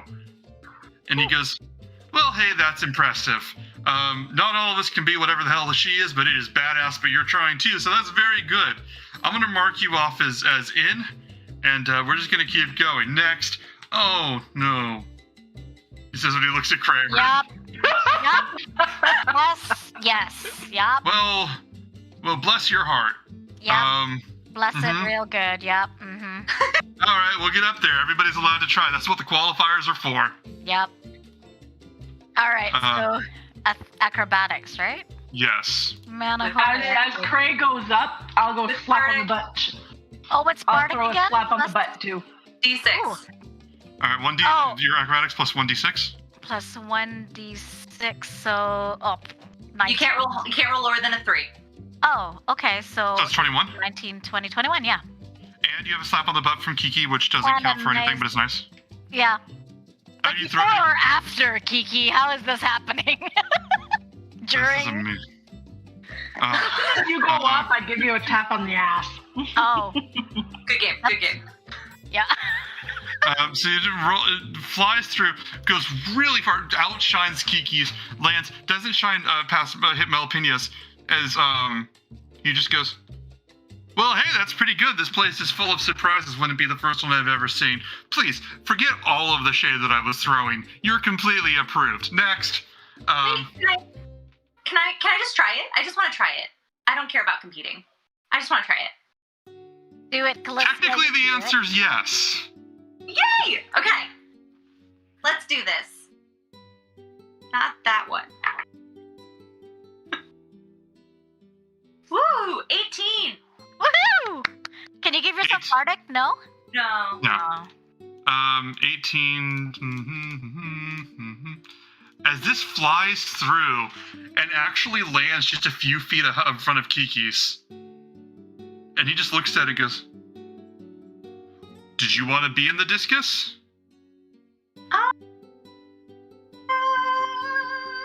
You know, No, that's okay. I've been told a lot that sometimes that fate is two hands reaching out. Fate has to reach out to you, and you have to reach out and accept it. Come on, Something now- I've subscribed. Can I compete? I can't compete and be a sponsor, right? No, that would be terrible. Okay, then I'm not going to compete. I just wanted to try it once. All right. Well, that's honestly, if fate's reaching out to you, it's kind of brave to decline it in its own way. So technically, good for you. Can I do the same thing that Callie did to me and pick her up and do that swingy thingy? Yes. Good Yes. job, Cal. You did it. I'm going to kiss Cray on the cheek. Okay, stop. We are rapidly becoming a polycule for justice, and it's amazing. I'm gonna keep upping the stakes here. Let's see. So we're gonna. So that's. I'm crossing out Kraren's name on my. I have notes, and I'm crossing out Kraren's name on the javelin. That is not happening. I've already crossed my name out on that already. Don't worry. Kiki, do this one real fast. Let me see what the stats of this one are. Okay, so what was it? Let me see. 1 second. What you can do. The long jump is kind of different. It's a little bit more complicated. When you get up there, there would be this. Well, I'll explain the rules first. Basically, on your character sheet, there's a bunch of math that explains how far you can jump as a long jump, and that number is set. In your instances, I believe a long jump is a strength. You move at least 10 number of feet equal to your strength. If you move at least, so you can jump at least 40 feet. And you're fixed at 40 feet. But you can basically exert yourself to try to jump further and push yourself a little bit further. If you do, you have to make an athletics check shooting for DC 15. The more above 15 you get, the bigger your boost. If you roll below 15, then you screwed yourself over because you were trying harder than your body allows you to. Kiki, So you can go then 40, or you can try and press your luck. Kiki, come here. I'm gonna kiss her on the cheek, and would I have had time? Like, how does the harp work if I wanted to cast something from the harp? It depends on the spell. I mean, what do you want to Spell is cast? jump. Okay, how long does jump last? 1 minute. Okay, if you could have had the harp out in the training grounds less than 60 seconds before this begins, then you could do that. That would take some maneuvering, but it's not impossible. Okay. You just got to sell me on how that would work. No, then I'll just wait, and we'll save that for the big show, and I will give her Bardic in case she wants to exert herself. Okay. So do you want to do that? Uh-huh. All right. You go through. So so if you're rolling the athletics, you're pushing your luck. Roll an athletics check. Don't forget, if you rage, you have advantage. Really? Strength checks, yeah. Athletic. Oh, it is a strength. Okay. Oh yeah. I'll prime myself up. It's like you might as well be thinking that I'm a minotaur. Mm-hmm. Yes. Why do you think I did so bad on athletics? This is amazing. All right. Okay. So You're raging. Mm-hmm. I'm raging. So athletics advantage. That is a 20. Dirty 20. Dirty 20 plus the bardic. Bardic, that is what? 1d6.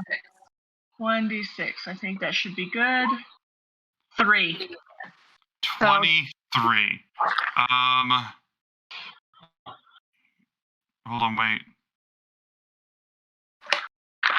All right, so you jump about 43 feet, I think is what they get. That's weird. Oh, no, hold on. Yeah, you jump about 45 feet as you run through, jump, and just land all the way there. And you see this old lady go, that's pretty good. I think you got this.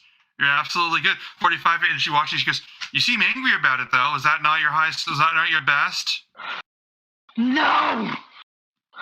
And you hear this voice. You hear this voice that goes, she's just mad because that's how people like us bring out the best. And you see the Minotaur from before, large black hair, and he's got this huge great axe, and he's actually got like this huge gut too. And he walks over and he looks over and he looks at Kiki and goes, "And was that your best?" I'm just getting started. That's what I like to hear. I'll put out my hand to him. And he grabs completely that Top Gun like hands, or no, is it Top Gun? What is it? It's it with the hands, and he like crushes, and he like grabs your arm and he goes, "It's good to meet you. Make me a promise here and now. If we both end up in the arena tomorrow, either we don't fight each other or we only fight each other. Because I don't want to see someone as powerful as you and have our fight messed up by people interfering. I want to fight the best of you or nothing at all. Okay? Yeah. Okay. He looks around and he goes, "I'm going to jump now." And she goes, "You're already qualified, Bulbo." He goes, "Yes, I'm going to jump now." She goes, "Why?" He goes, "Hadn't thought about that." And he just, Okay, are Cal and I still there? yeah, you guys can still be there. Can I, like, during that whole exchange, could I be, like, going to Cal and be like, are they talking about sex? Or are they talking about actual fighting? Or what are they talking about? I really don't get this kind of thing. I feel like if they were talking about sex, I would have noticed. So, probably fighting. Okay. I don't understand this stuff. You're not really a jock. He turns. I'm really tempted to say something here, but I'm not going to. He runs over. He walks over, looks at this, and goes, "All right, here we go." He looks to Kiki. "You want to have sex later?" Flattered, but no thanks. "All right, I tried. I respect your no." Now he turns we're talking around. about that. You gotta go? He turns around. He seems like jump, and he lands like 43 feet, like 2 feet before Kiki, and he just lands there and goes, "Oh, it's gonna be good. What happens next?" Girls Judge, gotta have high qualified. standards. What's that? What's that? I said, girls gotta have high standards. Honestly, you shouldn't go for it if it doesn't deserve you, so I'm just gonna do my best. And he walks over and he looks at the judge and goes, "I'm qualified." She goes, "It's my job to say that." He goes, "Yeah, well, am I wrong?" "No, I didn't think so." Like, she's still looking at the paper because I didn't think so. He walks off. Looks at Kiki. "Miss?" Walks away. Oh, you're muted. I didn't hear that. What was that? Earlier. You're getting sorry. I just yell after him. Sorry about earlier. He looks around and he turns to you and goes, lumbers towards you, like, sort of stoically. Like, he's got that serious demeanor again when you guys first met, and he looks at you and he bends down, like, just completely towering over you, like aluminum can crushed if he wanted to. And he looks at you and he goes, "Listen, can I give you some advice? I'm all ears. You want to make friends here, you make them. You don't wait for them. And there's a lot of people out here." And he turns you, he grabs your shoulders, and he fucking just, like, turns you around to look at everybody in the place. You see all of these people around, and he goes, "A lot of these people here are assholes. And the only thing that you can do is be honest about it." And he turns you back to him, and he goes, "So you be direct. If you're the type of person worth being direct with, you be direct. Got it?" Got it. Okay. Yeah, I was, like, trying to do it. Okay. He pats you, like, so hard on the head of your head because he's, "You're a good kid." I see. Okay. All right. I'm gonna go. He turns, walks away. Is there anything you guys want to do before we move on to the next? I believe we have all of them except for the running and the boxing. Yep. Is there anything you guys want to do, or do you want to go to one of those? Let's do the qualifier. All right, for the running, we're gonna go to the running. So I changed the rules on this one, basically because I don't like the rules that they gave me. It's like a press your luck game that goes after, like, it goes like 6 rounds in a row, and it assumes you have, like, graph paper or something. what we're gonna do for this one. Who the hell does that? You come in, yeah, and you see like a lot of people of different builds and everything, just like running, and you see like this young guy who's just like God knows. He's like, I think you pass. No, did you? How fast did you run? Was it very fast? Okay, you're qualified. Just looking through. He looks through, he sees you, and he goes, okay, yeah.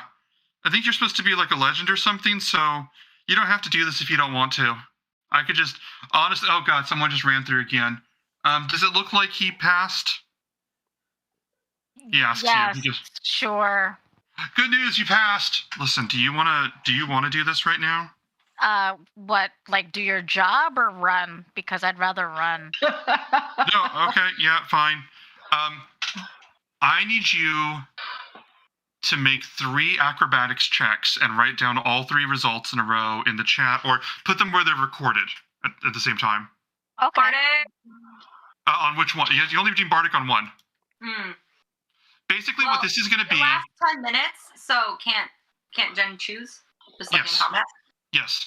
Basically, this is going to be is you're going to be running 3 laps, and what was it? They're going to be running 3 laps, and each lap you're going to have to make a certain target number that I'm going to keep raising because as the race goes on, you can choose to re-roll your die. You're in the actual event. You're going to be competing roles with everybody else. You can choose to re-roll a die, but that represents you pushing yourself extra hard. And once you re-roll, you will also have to make a con save, otherwise you get exhausted. Right. So I had talked about bringing Euphemian in as sponsor for one of them on this, but Okay, it sounds like Longstrider wouldn't actually help for any of those. What does Longstrider do exactly? Adds a straight 10 feet to the running speed. I would give her +2 to whatever her result is for that. Okay. So roll your acrobatics. Okay, As you go through. Why don't I just roll it in roll 20 and then it'll be in the roll 20 chat. That'll be perfect. That'll be perfect. And then, so first one is a 14. Ooh. You want to do Bardic 14? on that? No, 14 works. 14 counts as you run through. You make it through the first time. You goes, okay, I think that was pretty fast. Okay, good. Okay, keep going. And I go through. Oh, fuck, another 14. 14 with the long. Wait, hold on. Which one? Were you casting the Bardic or the Longstrider? Because only one of you can be a sponsor. Okay, I'll let Euphemian do it because he volunteered. I would. With the Longstrider, you barely make it because the DC for that one was 15. The DC for the next one's a bit harder. If you want to try that. Yeah. Oof. 11. As you do 11, I'm gonna I'm gonna re-roll it. Re-roll it right now. Oh man, my rolls are shit today, guys. 19. Okay, 19. So make a con save right now. Con save is a 10. 10. Okay. So you make the entire thing. You run through one lap after that. He goes, you're doing well. You're doing well. I think you are. Ma'am. Yeah. No, it's over there. It's by the food. You just get. I think you're doing well. Like he's like lost paying attention halfway through, and he looks over. I think you're doing fine. By the time you finish, you're breathing heavy, and you are breathing hard, but you did pass all 3 of them as the test. And he looks through. You look at them, and you look around, and he's like, "Yeah, I think that was good. I think that was good." And you hear this sort of soft voice just go. She passed. I was watching, or he passed. I was watching all the way through. You know how like when you're really tired, you kind of like you have your hands on your thighs and you're like, that's basically what Gray's doing right now. Yeah. So I think like, yeah, you hear this voice go. He passed. I was watching. He goes, I'm sorry, I wasn't paying attention. He goes, no, don't worry. You have a lot going on. And this, you see this person, you feel his hand on your back, and this man just goes, "Are you okay, sir?" Oh yeah, it's been a while. Whew. Take some breaths. You got this. If you're going to do this, don't burn yourself out before tomorrow. I'll And you look try. at you see this I say he's in his 30s. This or not, he would look like he's the equivalent of his 30s. This beautiful man who's just like got despite like his tall frame and like his he's got like just like the bear's toga, so you can see like his pecs. He's got like this bronze skin, white, pure snow white hair, and he's looking at you, and he seems completely calm, and he goes, "We all need to do our best tomorrow, and I think that if the carelessness that they're running this event could make them seem a bit risky. Their eyes can't be everywhere." This is true. Thank you. You're welcome. My name is Pancras. And he reaches his hand. You would immediately clock him. As you have a moment to look at him, the fact he looks like he's built like a 30-year-old athlete, but his face seems extremely young. His hair is pure white, and you realize this is a nymph from the mountains. Oh, okay. And he just looks at you and just says, "I think I've heard of you. I don't want to be presumptuous. Freya Rin, is that correct?" This is correct. Yeah, I look forward to racing against you tomorrow. it'll be fun, I think. Thank you. Will be. Well, I think you're the nicest one I've met in this whole. Everybody just seems so crass. Is this how it is typically? Do you know? I've been to 3 of these. Okay. Yes. People they feel that they need to. People here feel the need to be their most bestial, which seems embarrassing for them. I would think that the best of somebody would include how they carry themselves, don't you? Oh, absolutely. Just be you. I don't get it. Anyway, try. it's nice to meet you. Yeah, cool. It Thanks. happens. Be well. And he just looks at you, turns and walks off, and he just like signals somebody, walks away. You're by yourself. If you guys want to, Callista, if you want to do the boxing, do you want to do that or you want to skip that? It's your call. I think Kiki was going to do boxing, and I was going Kiki. Can I skip over to Euphemian and be like, not skip, I'll just kind of stroll to him because I'm like dead tired and be like, I think I made a friend. How does this work? That's so weird. You just talk to people and they're nice to you. Is that how it goes? It's usually how it works for me. Huh. Clearly he hadn't had a chance to encounter your stunning personality yet. No. You know, I'm usually only like this when people are pissing me off, and he was the first one that didn't actually piss me off, so that's kind of nice. You are pissed off almost all of the time. This is correct. So maybe there's something special about this guy. Maybe he could be a friend of ours or something. You should Maybe see if he I wants to don't spend know, the night. soulmate. No. You never know. I'm gonna sit. We are at the boxing. Or no, did you say boxing or is wrestling? Boxing. Boxing. Okay. We'll score warning. You see this large guy with a huge mustache. He's got like this big like you see several tankards of ale emptied next to him, slap out, and he goes, I'm the judge for this one, and he goes, just for this event, we just need to make sure that you can hold your own. Now, there's a lot of people here who are going to try to kill you, so I figured we just do the same and see if you're ready. So if you survive this and make a good showing, you can be in the competition. You good? Yep. All right. Smasher. Get out and, show them why I named you that. And, you notice, like, there's a bunch of, like, different, like, carts and boxes and crates, and a lot of them have food, and a lot of them are empty. And you see this one crate, just sort of, the container in front of it breaks open, and you see this, lumbering out this large black bear who just lumbers over to you and just looks in your direction. He goes, all right, Smasher here is just going to try to fuck you up. He goes, is that okay with you? Yep. When he goes through, this bear rises up. I want you to roll for initiative real fast. This is going to go quick, but it's going to go. 6. Before Kiki walks in, I want to cast Bless on her. Bless? Okay. This bear rises up and he goes, Smasher, go smashing. And this thing rises up. It's got an initiative of 18. It just rises up and just immediately, like, very obediently tries to kill you. And it's like one moment just swipes and swings down. As it does, what is your armor class? 17.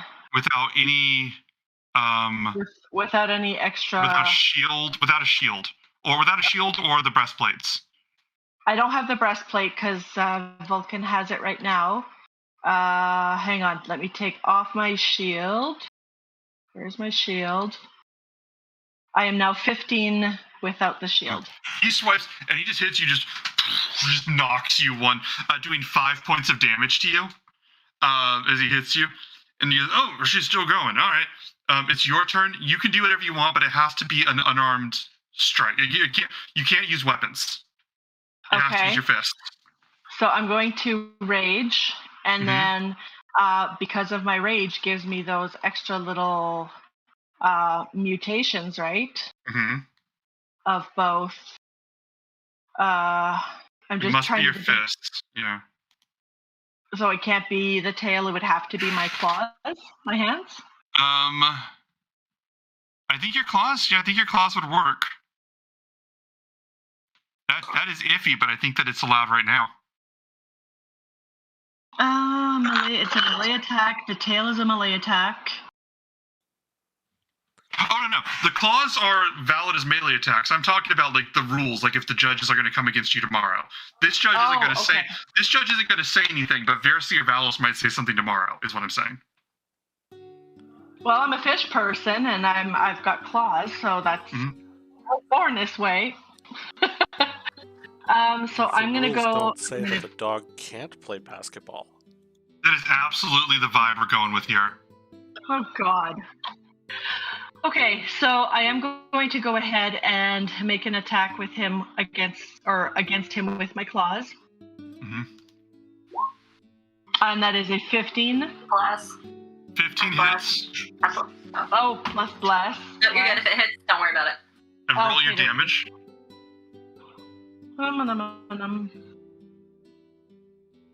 9 plus you 2. You hit him. You slash him. With 2, you said? 11? You slash him, and just as you kind of, he just roars back. You hear like this cry roar of pain as this bear just reels back. And he just goes, what the fuck? What the fuck? And he walks over and he pulls over and Smasher is just like flailing in pain. And he goes, no, hold on, hold this. And he just like drops his tanker. There's no one he could possibly be handing it to when he says that. He just lets it drop on the floor. And he goes over and he goes, Smasher, buddy, are you okay? And you look and you see like the slash mark and he goes, oh God, she got you good, didn't she? Yeah. I don't know if there's anything in the rule that says a claw can't be used for boxing. I gotta check that. Listen. You're a demi-goddess that just clawed my drunk bear. That's some shit. That's some shit, and I gotta think about it. So I'm just gonna pass you for right now, and I'm gonna see if there's an animal medic around here. I would like to spend... Oh, sorry.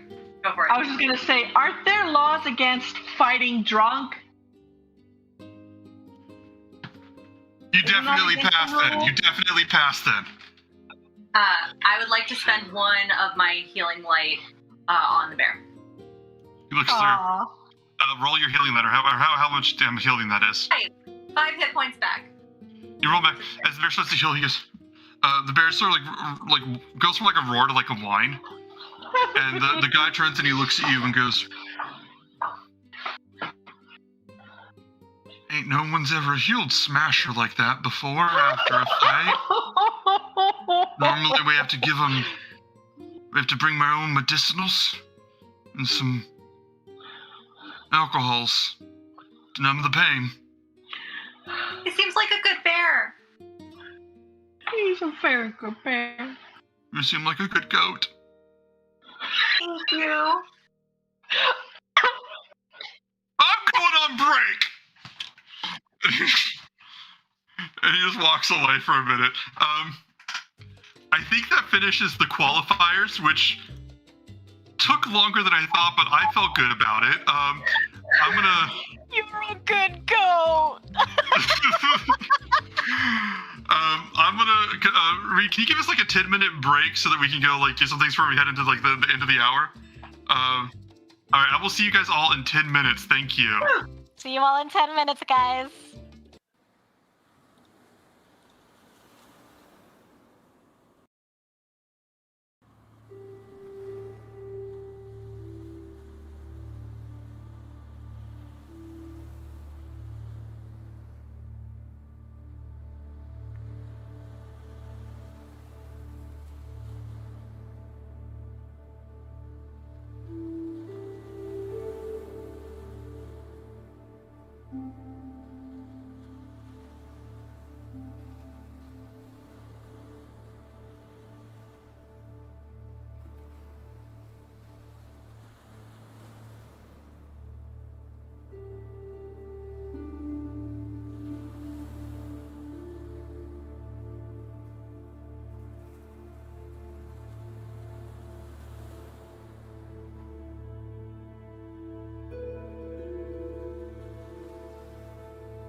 We're back. We are back. You guys have finished your qualifiers. Welcome back, everybody, by the way. We're in the last hour. You guys finished your qualifiers. You've made it in with one exception, I believe. Yep. Craren, the Javelin. That's a shame. This is the night before. You guys can totally skip ahead to the next day, or you can do stuff here. I genuinely follow your lead, so I will need you guys to suggest what you want to do with that. Just resting. Euphemian did say that we Oh, wanted yeah. to go to the gardens. Right? Yes. Yes. Are you guys going with him, or is Euphemian by himself? I didn't like that Stay dude. behind the party. I didn't hear that, Allie. Sorry, I think I'll stay behind the party. Your sound's not coming. Oh, I think I'm. No, I think it's my sound. Okay, sorry. Are you yes or no? Are you going? I'm sorry. No, I'm gonna stay behind the party, and then I don't know what Ben was saying. All right, you're gonna party. I said I didn't like that guy, so I wasn't gonna go. I was like, I don't like that guy. Perfect. And Kiki, are you going? I'm gonna follow just in case he may need a hand, but I'm gonna kind of hang back. Okay. Let me double check one last thing. You make your way through the gardens. You make your way through to the Great Gardens. Just this beautiful garden area that's encircled by massive ancient oak trees that almost form this wall, keeping this private area separate and sanctified from the rest of Mitros. Quiet area of peace. The air around you is sweet. It's filled with all the scents of these different gardens and flowers. Truly a serenity within this place. I'll come with it. I'll come with that in a second. Craig, I think that can give you advantage. You see this, and all these people just walking through, but there aren't right now. It's not that many as it comes into nightfall, and then you just hear in the distance, the guy just like the scent and this loud crass noise, just like coming from like the distance of the garden, and you hear it, and I'm assuming you're walking towards it. He looks at you and goes, "Oh, hey. No, it's you. It's good to see you. Did you do any of it? You didn't do any events. So what can I do for you? Oh, what is that? What can I do for you? I had hoped to take you up on your offer. Oh. If you. Yeah, no, this was the other offer. Yeah, no, answer some information for you. Listen, a lot of people come seeking my wisdom because I see the world for what it is. So I think that you can benefit because honestly, when I think about the world and what happens next, I try not to have a lot of biases. Biases are veils. But I like it when things aren't shit. And I think about where the world's going. I think it might be a little less shit if you do okay. So I'm going to allow myself one bias of offering you a question, which I don't normally do. Normally people got to come to me, they got to bring me food, drink, whatever they have, whatever they can do. So, but I'm just going to offer one to you. It takes a bit of time for me to gather my thoughts. But I want you to ask me one thing that you really want to know the answer to. But I want you to really, really think about it before you ask. What's pinging you? I don't know if this is within the realm of your knowledge or not. It is. It's solely within the realm of my knowledge. It's fine, whatever. The gods Mm. We have... I believe that there's more going on behind this than anything that I think anyone has been led to believe. More than just Sidon and more than the other gods having a struggle. We've seen Pythor and Kyra speaking with one another. Uh-huh. And That makes sense. That makes I sense. suspect that there is some sort of end coming to that. Okay. Listen, buddy. You be as ominous as you want, but if it's not phrased in the form of a question, I'm not going to do shit for you. So give me a question. I want to know the details of this. You want to know the details of all that. Now that's vague as fuck. But if that's what you want to do, you sure? I do. I want to know why the gods... what the gods are anticipating. What they're anticipating. Okay, that's very different. So before you wanted to know what their deal is, now you want to know what they're anticipating. See, this is why I get to see everything.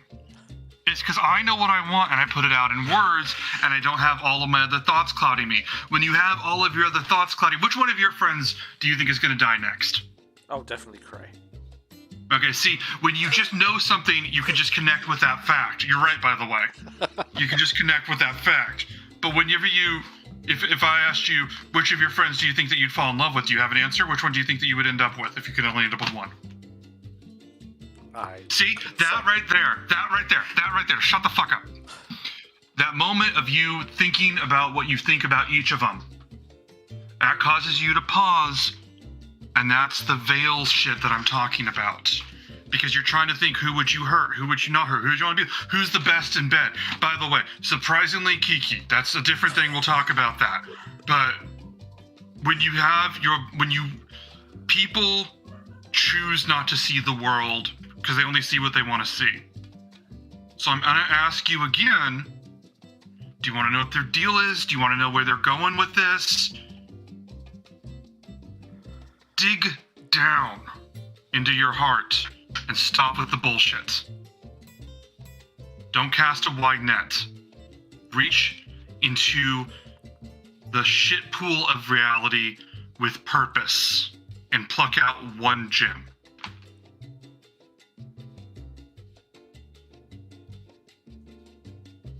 And do it soon, because I gotta take a shit. That was the reason I used that metaphor. If that's the case, Mm-hmm. then I want to know, is there any way to come out of this unabashedly a winner?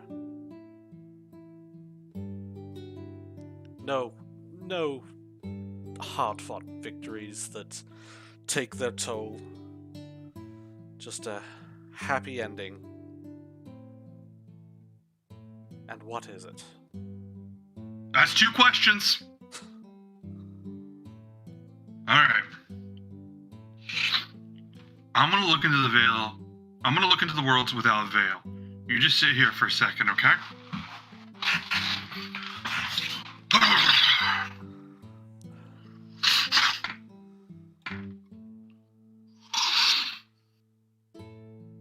And you see as he leans back, this foul, disgusting halfling. For one moment, the clear sky and all of the constellations and thousands of stars that you can see in this beautiful Mitros evening in Thylia. And he looks up with this absolutely serene look on his face. And just by looking at him, you can know that those who believe in astrology and the stars, he is truly seeing what every star has to say by itself and to each other and in their symphonies and constellations, and he sees it in a way that you could not possibly see it if you had a single other thought in your head. And he just looks at this and he just goes,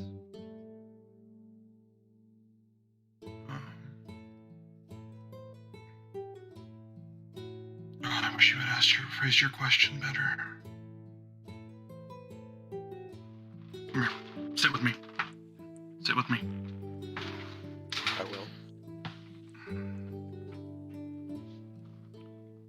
And he takes your head and he presses your forehead up against his, that you guys are like right next to each other. He looks at you and goes,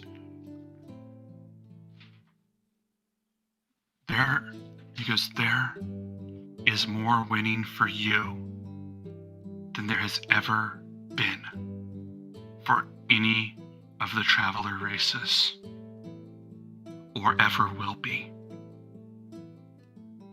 But I wish Demetria above, and to every other one of the gods and titans, and to your friends, that you had asked for a specific person when you did. That you will be the winner, no matter who else falls.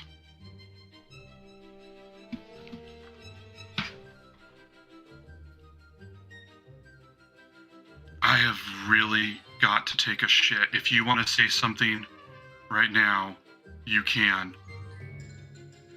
Well, you don't necessarily have to leave for this at all, come to think of it.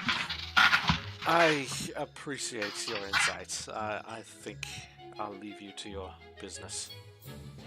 All right. You have to bring me food or something next time, because I don't do this for everybody for free, okay? Go. This is, I don't care, but people stop talking to me after this part. As you leave, and the rest party into the evening, is there anything that anybody wants to do before we go? I'm going to... So Kiki's with me, right? I didn't realize... Oh, yeah, Kiki's there. Okay, yeah, fair enough. He wouldn't have changed a single thing he said. I let him go forward. I stayed away to let him do it. Just in case he did some funky shit, I can come and help with him in. Mm-hmm. You mean like funky shit or funky? Yeah. Anyway. I think we lost... Reed, hold on. Oh, yeah, I think we lost a viewer whenever I did that scene, but I don't regret it. Please continue. No, I just looked at the follower count, and I looked at the viewer count, it's like one less, and I'm like, I'm not playing Vitalis any differently. Please keep going. I'm just going to walk alongside Kiki. Mm-hmm. I think I need a drink. Yeah. I think that sounds like a damn good plan, considering what we're getting ourselves into tomorrow. Do you guys want to roleplay a drink scene, or do you want to just say that you got drink together and go to the next evening? Because we have a bar here. We have the Siren's Roost, very classy sort of bar. We have the Satyr's Tail, which is a very violent sort of bar. Yeah. Good place where you want to... What did you say? I would imagine we would go to the Siren's Tail, just for the sake. The Satyr's Tail. It's the Satyr's Tail, yeah. If you want to just blow off steam, yeah. Yeah. You would get there. What was it? Yeah, you would get to the Satyr's Tail. Kiki, or what was it? Callista or Craven, would you guys be there at all? No, I'd be at the other one. Mm. I would probably actually... where would I go? I'd probably go back up to the Colossus Waste. Mm-hmm. Okay. Was it you guys? You two get to the bar, and when you're at the Satyr's Tail, it's basically like just a bar at the docks. It's you can smell the salt water, and the beer is watered down. You get there and you see a bunch of people. There's like a when you come in, you hear a crashing sound as you see a satyr just crash into a table from like the balcony above, and just gets up and goes, all right, well, I gotta be honest, I kind of deserved that a little bit, and you got that in, so you have a good night. Ladies, gentlemen, any others as you would be, I gotta go. Walks over, he sort of like hobbles and looks at you two. Evening. sorry in advance if I did anything, and just sort of hobbles out. You guys see this, and everybody, people like a couple people look at you. You see a few people around. I want both of you to make an insight check. Kiki, I want you to make it at disadvantage, and Euphemian, I want you to make it at advantage. I have reasons for this. Oh no. I clicked it, it's just taken a while. That's a natty 20. Nat 20. For a Okay. total of 20. Wow. I don't want to hit it again because I'm thinking it's going to come through, but maybe I have to do it again. Okay. Let's do it again. Insight. 8. Oh, yeah, so the first one was 8, this one was a 6. 8. So either way, you know, not good. So you come in, Euphemian, you know that there's like there's like a crime ring in, there's like a lot of crime in here. There's like one crime ring sort of run by the Lady of Coins, which is like this person that the people don't really see a lot. It's kind of mysterious figure, but she's got kind of connections everywhere. It's kind of she's successful enough that it's people can wear a tattoo or whatever and like be seen and know that they're protected by her. You come in, you immediately clock that there's like 3 people at a table with the lady with like small discreet, not even discreet, but like small tattoos showing that they're like their pride in being in that gang. You see this large woman, very very big, a round woman drinking this beer. Looks at you. She's also got a tattoo, and she looks at all of you and just goes, "Okay, good evening." And this satyr comes up. Like you see those people all watching you. Like everyone else is minding their own business because you have to fucking mind your business in this place. But like the people from the Lady of Coins are all looking at you too. Like, oh, okay. The satyr comes over. I'm gonna say this old man comes over. Human, named Julius. And he looks at you and goes and walks over and goes, "So what do you guys get this evening? You guys are I saw you guys over at the Coliseum, right? You guys are entering the games, or one of you two? Mm-hmm. Yep. All right, what'll it be?" What have you got that's hard and easy to drink? Ouzo. Listen, I'm not falling for that trap again. Ouzo. Okay. And he goes, all right, and he walks over, and he goes and gets you, two giant takards of ale that he just like, or the drink that you requested, slides them out, and you could tell it's been kept very poorly, but it'll do because he charges you about half price of what most people do, and it's obvious that like he gets it on the cheap, he sells it on the cheap very clearly. What was it? So he looks at you and just he looks at you and goes, "All right, well, drink up." How much is it costing us? I'm gonna say it's gonna be like a silver a piece. Okay. I'll put 3 silver on the table.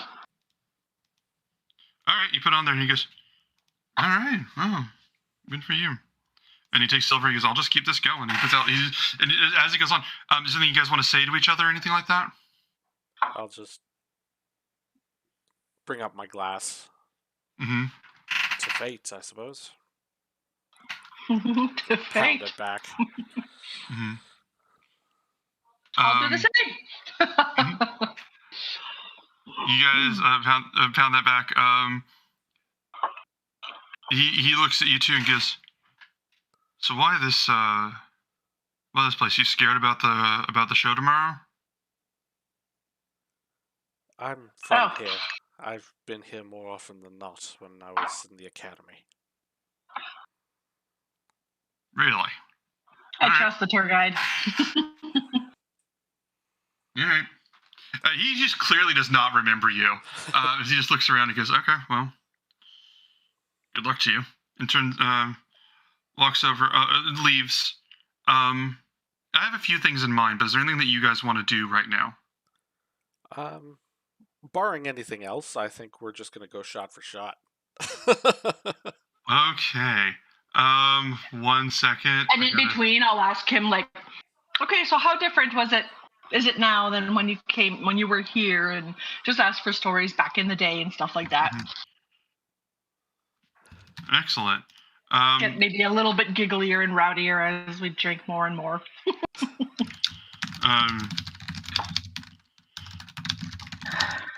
One second. Because you guys need to, as your I want you both to make con saves. Okay. Shit! No, abort. Ooh, 20. 20, perfect. Oh my.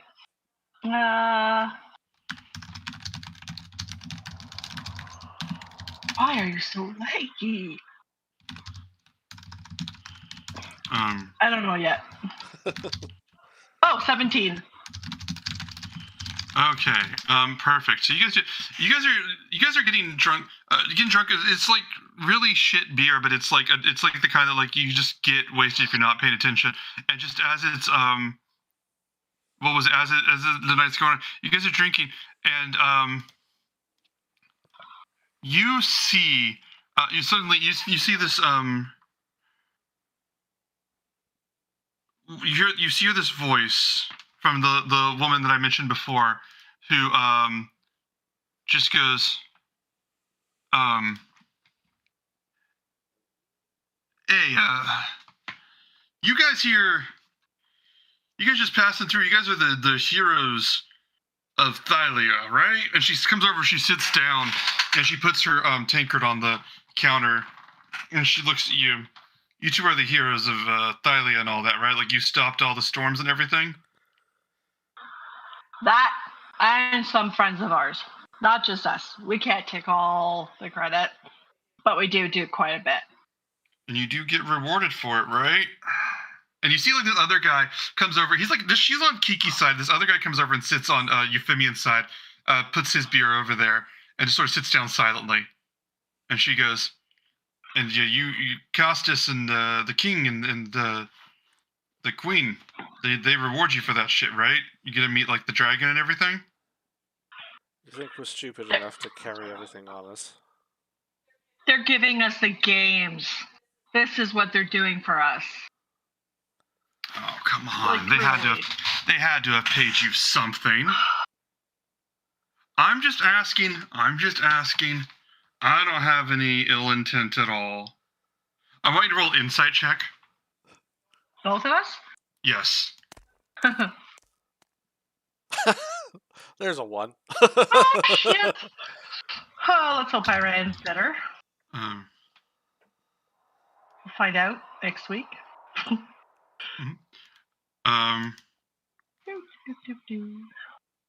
come on.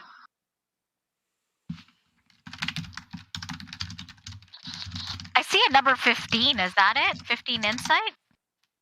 I think that was the last one. Oh, that was the last one. Okay. If you roll, it might actually be in the logs. Let me check the game logs. That's what I'm looking at. I still it just don't does see not mine. show up. That is weird. Okay. Yeah, do another and like- kick the first one out of the buffer. I can roll for you. Is that okay? Oh, that's okay. I'll do it. Okay. This one was 17. Okay, 17. Okay, so yeah. She says she doesn't have anything, but like she says that she gives like the slightest signal. Well, not even slight. Like it would be to anybody that like was at the top of their game in the Lady of the Coins gang group would just be, or this gang would just be like barely a flicker. But like she's clearly shit-faced and like 3 tiers of drunk in, and she's just like. And just like gesturing, and the guy behind Euphemian is slowly reaching for something by his waist, pulling out, grabbing this knife, and like. Would I she be looks at walking in at this point? Were you? no? I think you're at the bar, right? Or you're at the Colossus. She's at the I was Colossus. Yeah. Hanging on the big guys do balls, whatever. Oh my god. Just waste. Oh my god. Waste, yes. 1 second. So she looks and she goes, all I'm saying is that you have to have some wealth and you can share, because if you were a hero, you'd be the giving type, right? And she takes her sword and she just like plunks it on the table, really clumsy, like very clearly trying to make this threat, but like also she just like takes her hand off the sword and just like leaves it there, like not even thinking about what a bad move that is. And this Euphemian, you hear behind you this guy's voice that goes, "Listen, my boss is very drunk right now, but that doesn't make the knife that I'm holding any less real. And I think you get what's going on." And Euphemian, at one insight, this is the moment that you realize something dangerous is happening. Like, this is just how people talk in the bar. Like, I'm gonna say that you are. What I'm gonna give you for one insight isn't that like you're dumb per se. I'm gonna say that like you've been in this place so much. Everybody talks shit. Like, if you ask where the bathroom is, the response is gonna be like a death threat and also some really good directions. So like, it doesn't. I would say like the reason you have a 1 is because it just genuinely does not occur to you how much this could actually escalate until he makes that threat to you. I'm gonna, obviously, because I'll have seen the sign, and then I'll see him, like, kind of lean forward a little aggressively, and I'm assuming I'm picked up on this because I did roll better than a 1 on insight. Yeah, no, she's really bad at hiding. She's bad at hiding it. It's just a matter of how serious she is, and you pick up that she's dumb enough to try something. I'm going to take out my hand axe, and I'm going to go ahead and smack it into the counter. I'm assuming it's wood. In front of Euphemian, and I'm going to look at the guy behind him. And he reels back, and Euphemian, I need you to make a dex save. No, I'm not hitting him. No. In front of him, not in front of him. I know. I'm not hitting. I'm not doing that. That's a 4. Oh shit. Okay, I'm not even gonna bother rolling. You take the axe and you pound it over the second you do, that guy's just got a knife to Euphemian's throat. Like he's just got has got a knife on his throat. Like again, because like what I was rolling there was not for you doing anything bad. But when you throwing the axe at the table, you said, right? Like you were smashing the table to make a point. Yeah. Second, you like make it clear that it's like a threat. He's got his knife around Euphemian's throat and just pulls back. I'm going to cast Mind Sliver. Mind Sliver. What does that one do? Drive a spike of psychic energy into the mind of one creature you can see within range. I assume that I can see this guy. Yeah. So he has to make an intelligence save? Yes. Okay. Let me see what I can do for this guy. Roll your damage. 5? 5. You do 5 damage to this guy. You do 5 damage, and he just. And what is the Mind Sliver? Since you're casting it for the first time, what is this? What flavor does this take for you? This is psionic. Like, this is really the phenomenal power of Euphemian's mind. Okay. So he just my eyes flare up pink, and sort of his do too. And his eyes just let me. Oh god, I can see flowers. Oh god! And he just drops the knife, and he just reels back. He's like, "What the fuck is he doing to me? He just thought at me. You thought at me!" And this lady looks, and the lady looks at you, and she looks at your axe, and she looks at you. She is clearly about to try and grab your axe and the sword. If you are going to try and compete with that, I need you to make a contested athletics check, basically, is what I'm going with. Because, yeah, she wants to both grab them faster and wrench them out of your hand. Or wrench them out of your hand if she has to, so I'm doing that. What was it?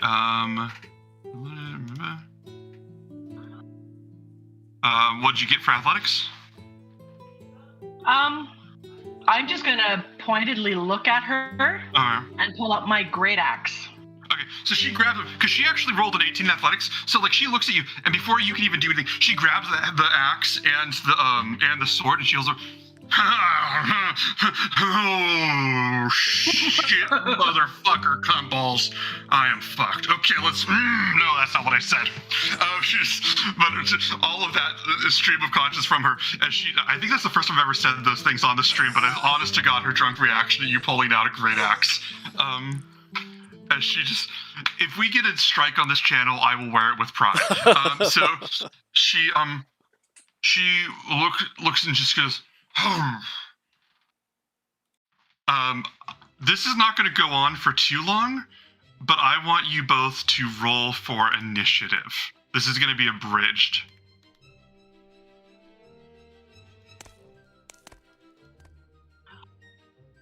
$14 for Kiki, 10 Euphemian. All right, let me see. I'm going to add the numbers manually. I love the music in the background. Is like Yeah. It's like they're going to. I should probably change it. No, but they're going to a fight with drunk assholes. They're like. That's very true. This will be like child's play. Yeah, that's why I'm not going to run like a full fight, because I'm like, because I'm just like, okay. So let me roll this. I rolled their initiatives. Basically, both of their initiatives come after you. If you look at the chart, Kiki 14, Euphemian 10, the drunkard lady's 10, her assistant, her other criminal alert I'm putting as a spy is 9. Kiki, it is your action right now. We might do like 2 rounds of this, or just see where it goes. But go ahead. Okay, well, as per usual, I'm going to go ahead and enter my rage. How many And rages do you have, by the way? I have 3 per day. You used 2. God damn it! I thought I had you on that. Ha ha ha! I go into a rage. That takes you a bonus action, right? Yes. Go for it. Okay, and then I'm going to go ahead and stand up, and as I stand up, my stool will go flying, and then I'm going to swing my great axe towards her. And that is a 10. 10. She ducks, and she actually, I'm gonna say, like, just because you got a 10 in her armor class is high enough, she ducks, and she actually leans back so quickly she falls out of the way, falls on the floor for a second, and then like stands up in this very I meant to do that pose as she accidentally dodges your great axe. Is there anything else you want to do on this turn? I think you're done, right? Yep. Yeah. Oh, You no, hello, no, I have 2 fucking attacks per round now. Oh shit. I'm gonna do it again. Alright. This one's a 14. 14, no buffs or anything? You swing, No buffs. and you hit you swing, and your great axe hits your own hand axe that she's holding and the sword as she brings them both to block you, and she's like, oh god, oh god, oh god, oh god. And she's like trying to hold it off. That is your whole turn unless you want to move. No, I'm gonna stay right there. All right. Euphemian, it is your action.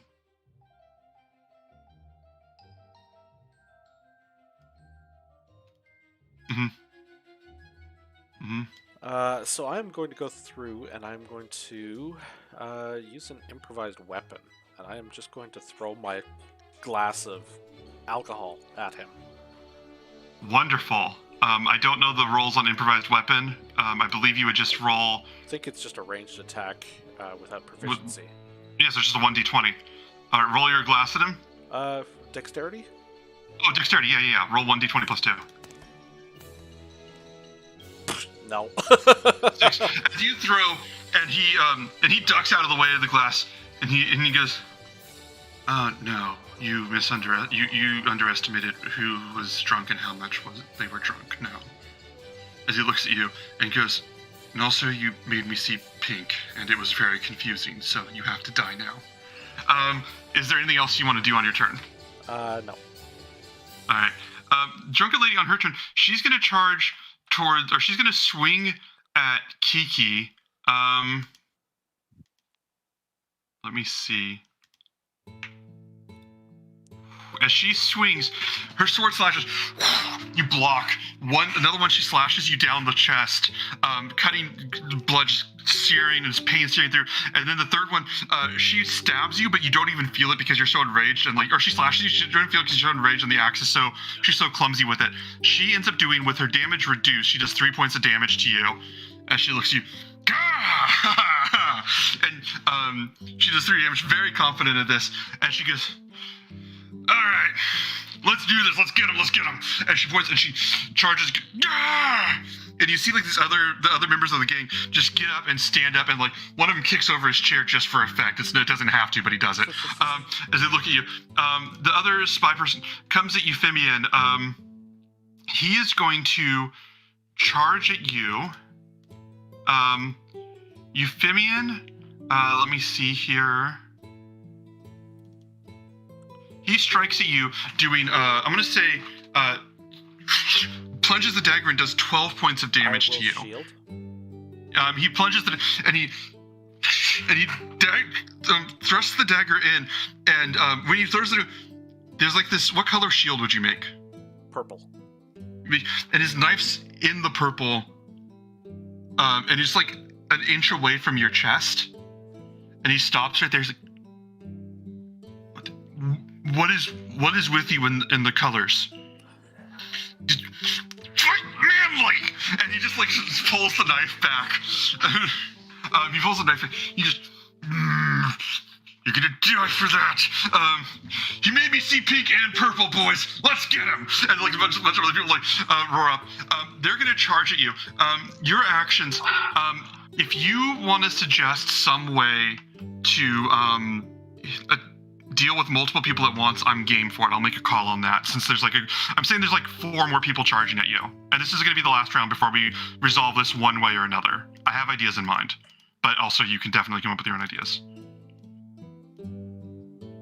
It is Do you have any Kiki's turn. ideas? I've got a couple of things, but nothing so far. All right, well, for nothing else, in terms of a plan, I'm going to go ahead and swing my great axe at the one who is attacking Euphemian. Mm-hmm. You leave him alone! You swing around from Euphemian, and this guy completely not even comprehending that you would take offense to that personally, as you swing in, diving in as just this Valkyric barbarian warrior protecting Euphemian. I want you to roll your attack roll. That was a 14. 14 against this guy that absolutely hits. Roll for damage. Okie dokie.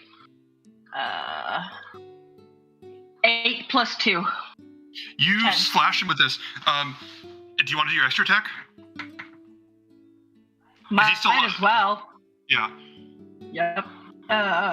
Where did I think it'd go again? Great axe. 16. You can roll for that damage too. 16. So 14 plus 2. 16. Yeah. So you go through and this and just, you know what, I'm just gonna let you describe this because that's enough to kill him. I'm gonna let you describe killing this guy if you want to, or you can do non-lethal damage and knock him out. I'll do non-lethal. I just how want to teach him a lesson. All right, so how does this look to you?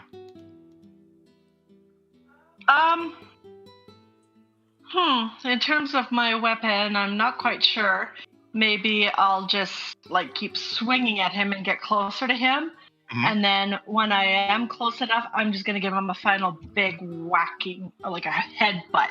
Yeah, And that's what will send him crash him. stumbling. So you slash him with the axe then, and then like he's stumbling, and he stands up, and he's like, oh, men using purple, this is a muscle-bound woman. He's head smack, and he just like falls over. Can't even finish his weird thought as he just collapses to the floor. Knife just spilling out on the floor over there. Nobody threatens Euphemian. Euphemian, if you want to react, you're welcome to. I am going to go through and cast web in the corner of the bar where everybody's getting up. The web goes out, and they're all like webbed up and caught, and you see that you hear like these cries from these other people as well that are like getting that were like not in the fight, but are definitely in the web, and are in the fight now in indignation as this bar brawl escalates more and more. And you see this woman looking at you, and she just you hit her last turn, right? Yeah. You just look at her, and she just spits one tooth on the floor and goes, "Oh, this is gonna be one hell of a night." In moments as everyone escalates, is there because I don't want to do the full fight. Is there anything that you guys want to do right now? Is you see the tavern owner is just, God damn it, and just goes over and starts making notes of people that are banned, writing down names. Satyr coming in, going, I was just here. I think I forgot when I got thrown through that table. I'm going to go now. But you guys can do anything you want to at this moment because they are delayed except for the bandit lady. Maybe I'm gonna look at Euphemian. Ready to go? Let's go. You guys charge in with your magic.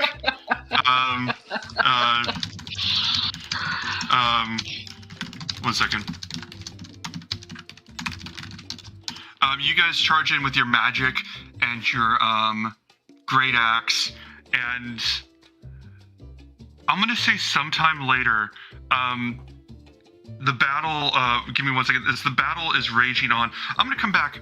Throughout the city, each person having their own evening. I'll come back to you.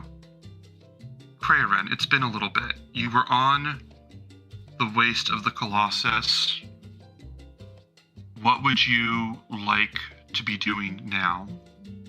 What time of the day is it at this point? It is late at night with a clear sky. Then I think I'd just be like, just relaxing, looking up at the stars and hoping that everybody else is okay. I'll probably be like, yeah, you know what? We'll have a good day tomorrow. Everybody will be fine. There's nothing I need to worry about. This is fantastic. And I'll just look at the ocean and the stars. Prayerin has every reason to think that tomorrow will go fine. Because Prayerin has no way of knowing that somewhere in the palace, King Acosta's just got a wonderful idea. And we'll have to come back to that because I can't elaborate on what no one was there to see. Callista, is there anything you'd like to be doing this evening? Yeah, so I think at this point I would have started drinking at the palace, and then if everyone kind of went their own directions, probably would have dragged Kyra to the other bar in hopes of like finding and introducing her to some of my old flames as like a flex.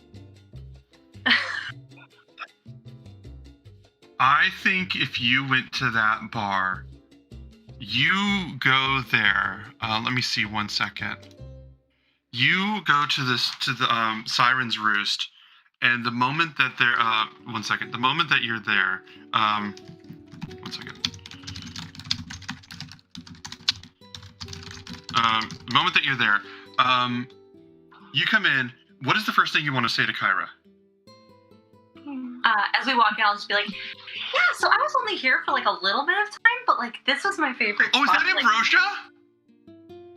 She looks over, she's, Ambrosia, hi! And she like walks over to like the owner of the tavern and just like walks over and goes, hi, how are you? And Ambrosia's like, Kyra, dear darling, here again? And she goes, yeah, but just with friends this time. And she just like reaches over and just like they like kiss each other on the cheek. What's that? I'm sorry. Inside check, I want to know what's going on. Okay, yeah, go on. Oh, okay, that's an 18 plus 7, so 25. All right, your microphone, I think you might need a little, your microphone's the thing that it does to auto gate sound is a little off because it's filtering your words out too much, just so you know. But like, you see that? No, this place is very, very fancy, and it's a place where you can live well. if you can afford it. The best wines, the best incenses, massages, and anything else that you can do to enjoy the evening. And Kyra's basically coming in here. Have you seen Cheers? Everybody knows your name. Kyra's coming in and getting like the sort of sexy high-end long cigarette version of Norm is kind of whenever she comes in. And she just comes in, and Ambrosia's like, Ambrosia's like, oh, you're here. And she's like, yeah, but I'm just visiting with a friend. Do you want to meet Callista? Callie, come here. And she just, because, come on. Yeah, come here, don't be shy. She's shy sometimes. Come here. I'm not shy. Hi, I'm Callista. Ambrosia just goes, well, I've heard all about you. Good evening. Reaches out, holds out her hand for you to take her hand. Only some of it's true. Well, that's a shame. And she kisses your hand. So which part? What's that? Oh, I didn't say which part. It's all been good. And she goes, so what brings you here this evening? Just relaxing before the games. You know, as one does. Thought I'd maybe bump into some old friends. And how does Callista, the apprentice of the goddess of music, relax? You know, just good drink, good time. You know, as one does. Is that all you want? What are you offering? Whatever befits the favorite of the goddess. Yeah. So I will kiss her hand, and I will say, when are you done with work? She goes, I think something can be arranged. And she turns to Kyra, and she goes, is this who you picked? And Kyra goes, it's complicated. And honestly, she kind of picked me a little bit. It's hard to explain. Ambrosia goes, well, one of you two has very good taste. And she Only goes, one. and she goes, you think about how you want, she goes, you think about how you want this evening to end, and I'll be there to make it happen. And she goes, and if you excuse me, I have some work to do. And she walks away, and you see, like, Bulbug the Minotaur that Kiki met, just sort of sitting there, and he's just, like, drinking, like, this huge thing of wine. And he's clearly, like, just indulging in, like, this hedonistic way with all of the wine and the food. But he's, like, quietly keeping himself sort of looking around, just...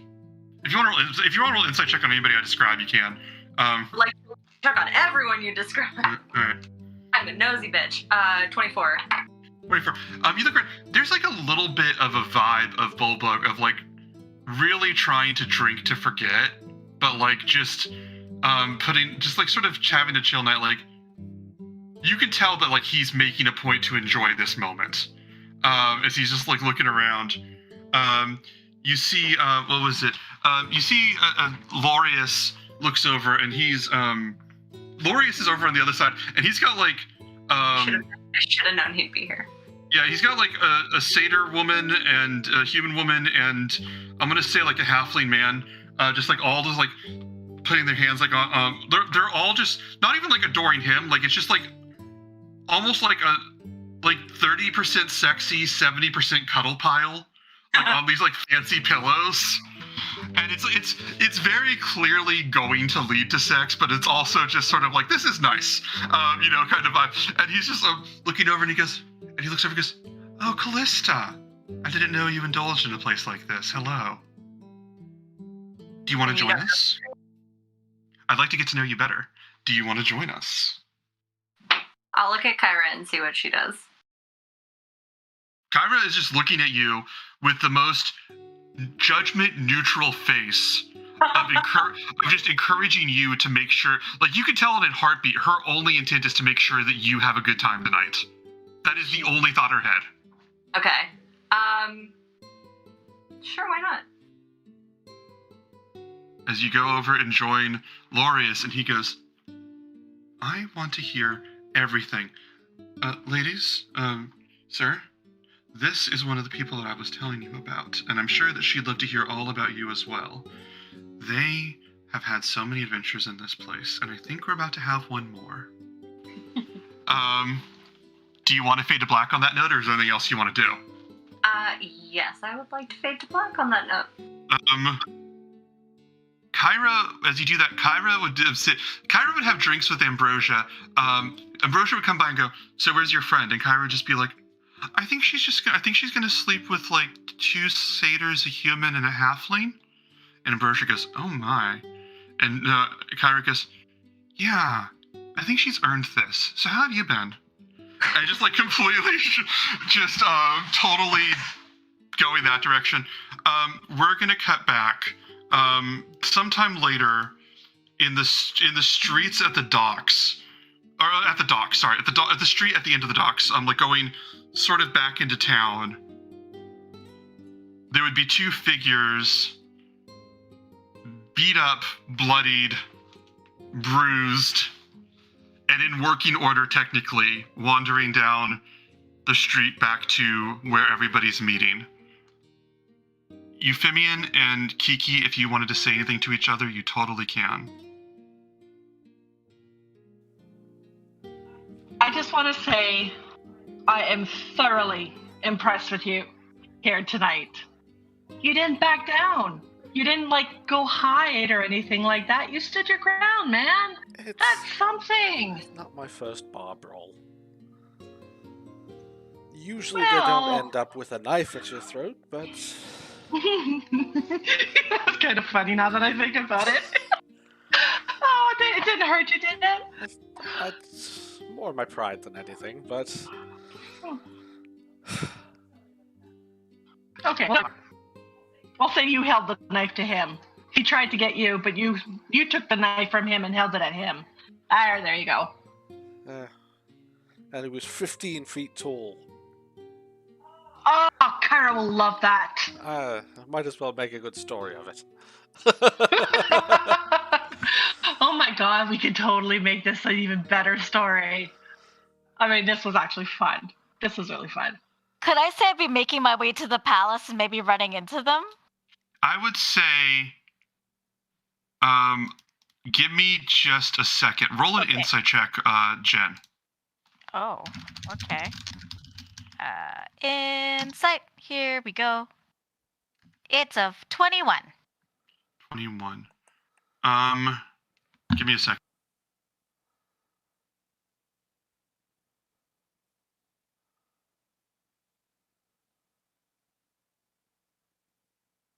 "15 feet tall, huh? Okay, 15 feet tall.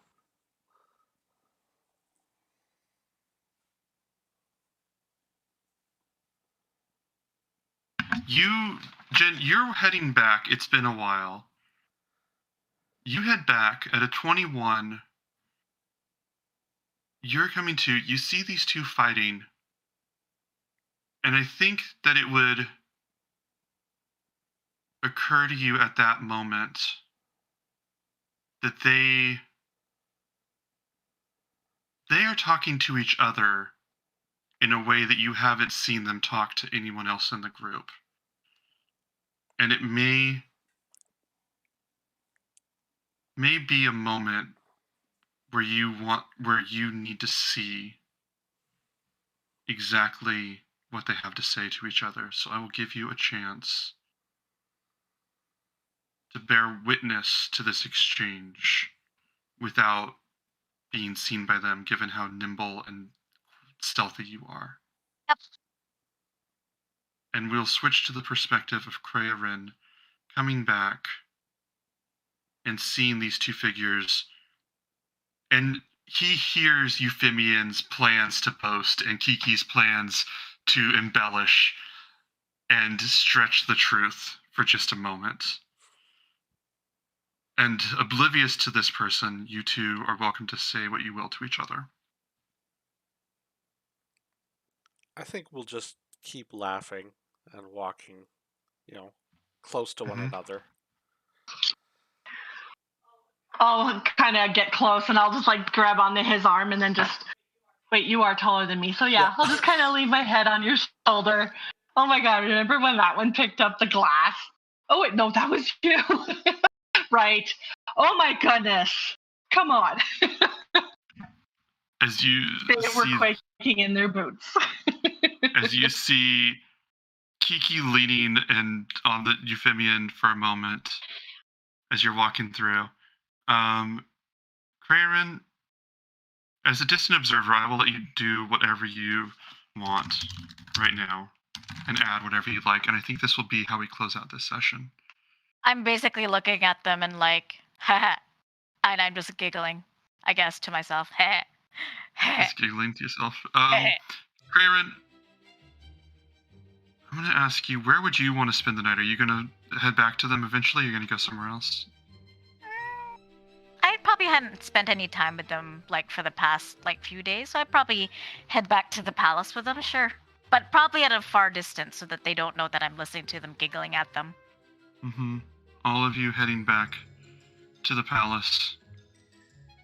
But after, as we're still walking, I'm just going to say, Kiki will say in a serious voice, but quite honestly, Euphemian, you really were awesome tonight. You're always awesome.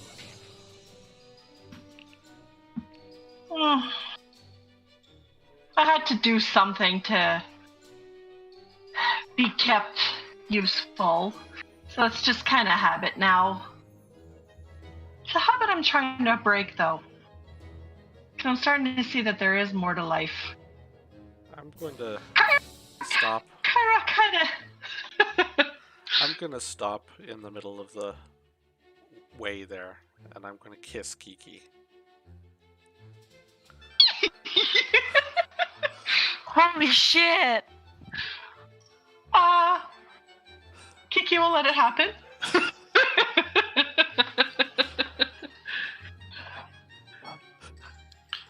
Yeah, I think Kyra's rubbing off on us. I'll kiss him again. As you kiss back and forth. I would say in this moment, unaware that Crayron alone bears the secret. So, purely because you bared witness, Crayron, I will ask you, what are your internal thoughts on this? Is that how you kiss? Oh, okay. Alright. The three of them. Huh. The three of them. Oh, wow, this. there's some tongue action. Alright, okay. I don't think maybe I need to practice on a grapefruit or something. I don't know how this stuff works. The three of them sharing this moment between the two of them. As we see across the city, Callista having an evening of indulgence, Kyra having an evening of wonderful, scintillating conversation with an old friend. Valis in her chamber somewhere, considering what she's figured out about what the king is planning. Icarus enjoying his gold. And Billbug sighs deeply, takes one very long swig for what he is sure will be tomorrow. And one by one, the heroes and competitors for the great games prepare for the competition that will be beginning at the very start of the next session. But that is where we'll end this session. Woo! Awesome! Trey got some tips! Woo! Sorry, Cal, we didn't catch that at all. I just said, what the fuck, yes. I'm just excited. Yeah, right? It's fine. It's fine. I'm okay with the fact that I'm the only one who didn't see this. That's okay. Well, No, Kyra didn't either. I was gonna say, you and Kyra did see it, so really, you're together. Yeah. And I'm just gonna be there like, hey. Whenever they say something, I'll just be like, hey, yeah, 15 feet tall. That night, that session ended in a lot of ways I wasn't expecting. Reed, I did not expect you to ask that question. I didn't even expect you to. I thought you were gonna like pocket the free question and ask later. So when you did it tonight, I'm like, oh, okay. That was fascinating, and I stand by the answer that I gave you. The absolute answer to the question that was explicitly asked. Did you guys have any other thoughts on this session? Well, No, it was great. Oh, it was awesome. Yeah. I promise I'll be less trigger happy on shutting down the stream tonight. So. So if you guys are watching, please be sure to follow. We're trying to get to a certain number of followers here, and then once we get there, we're going to try and get like emotes. We're already working on an emote for Icarus. That's I think the first one that we're working on. I don't know if it's going to say "be less poor." I don't know, but we're going to work on that. Anyway, thank you guys for following. The stream's a lot better. That's for Reed Euphemian. Give him all the credit. He is a beautiful man. He made that happen. You guys have a wonderful night. Thank you very much. We've been Rollfable. You feel free to take that whenever you'd like. Thanks, everybody. Thanks, Bye.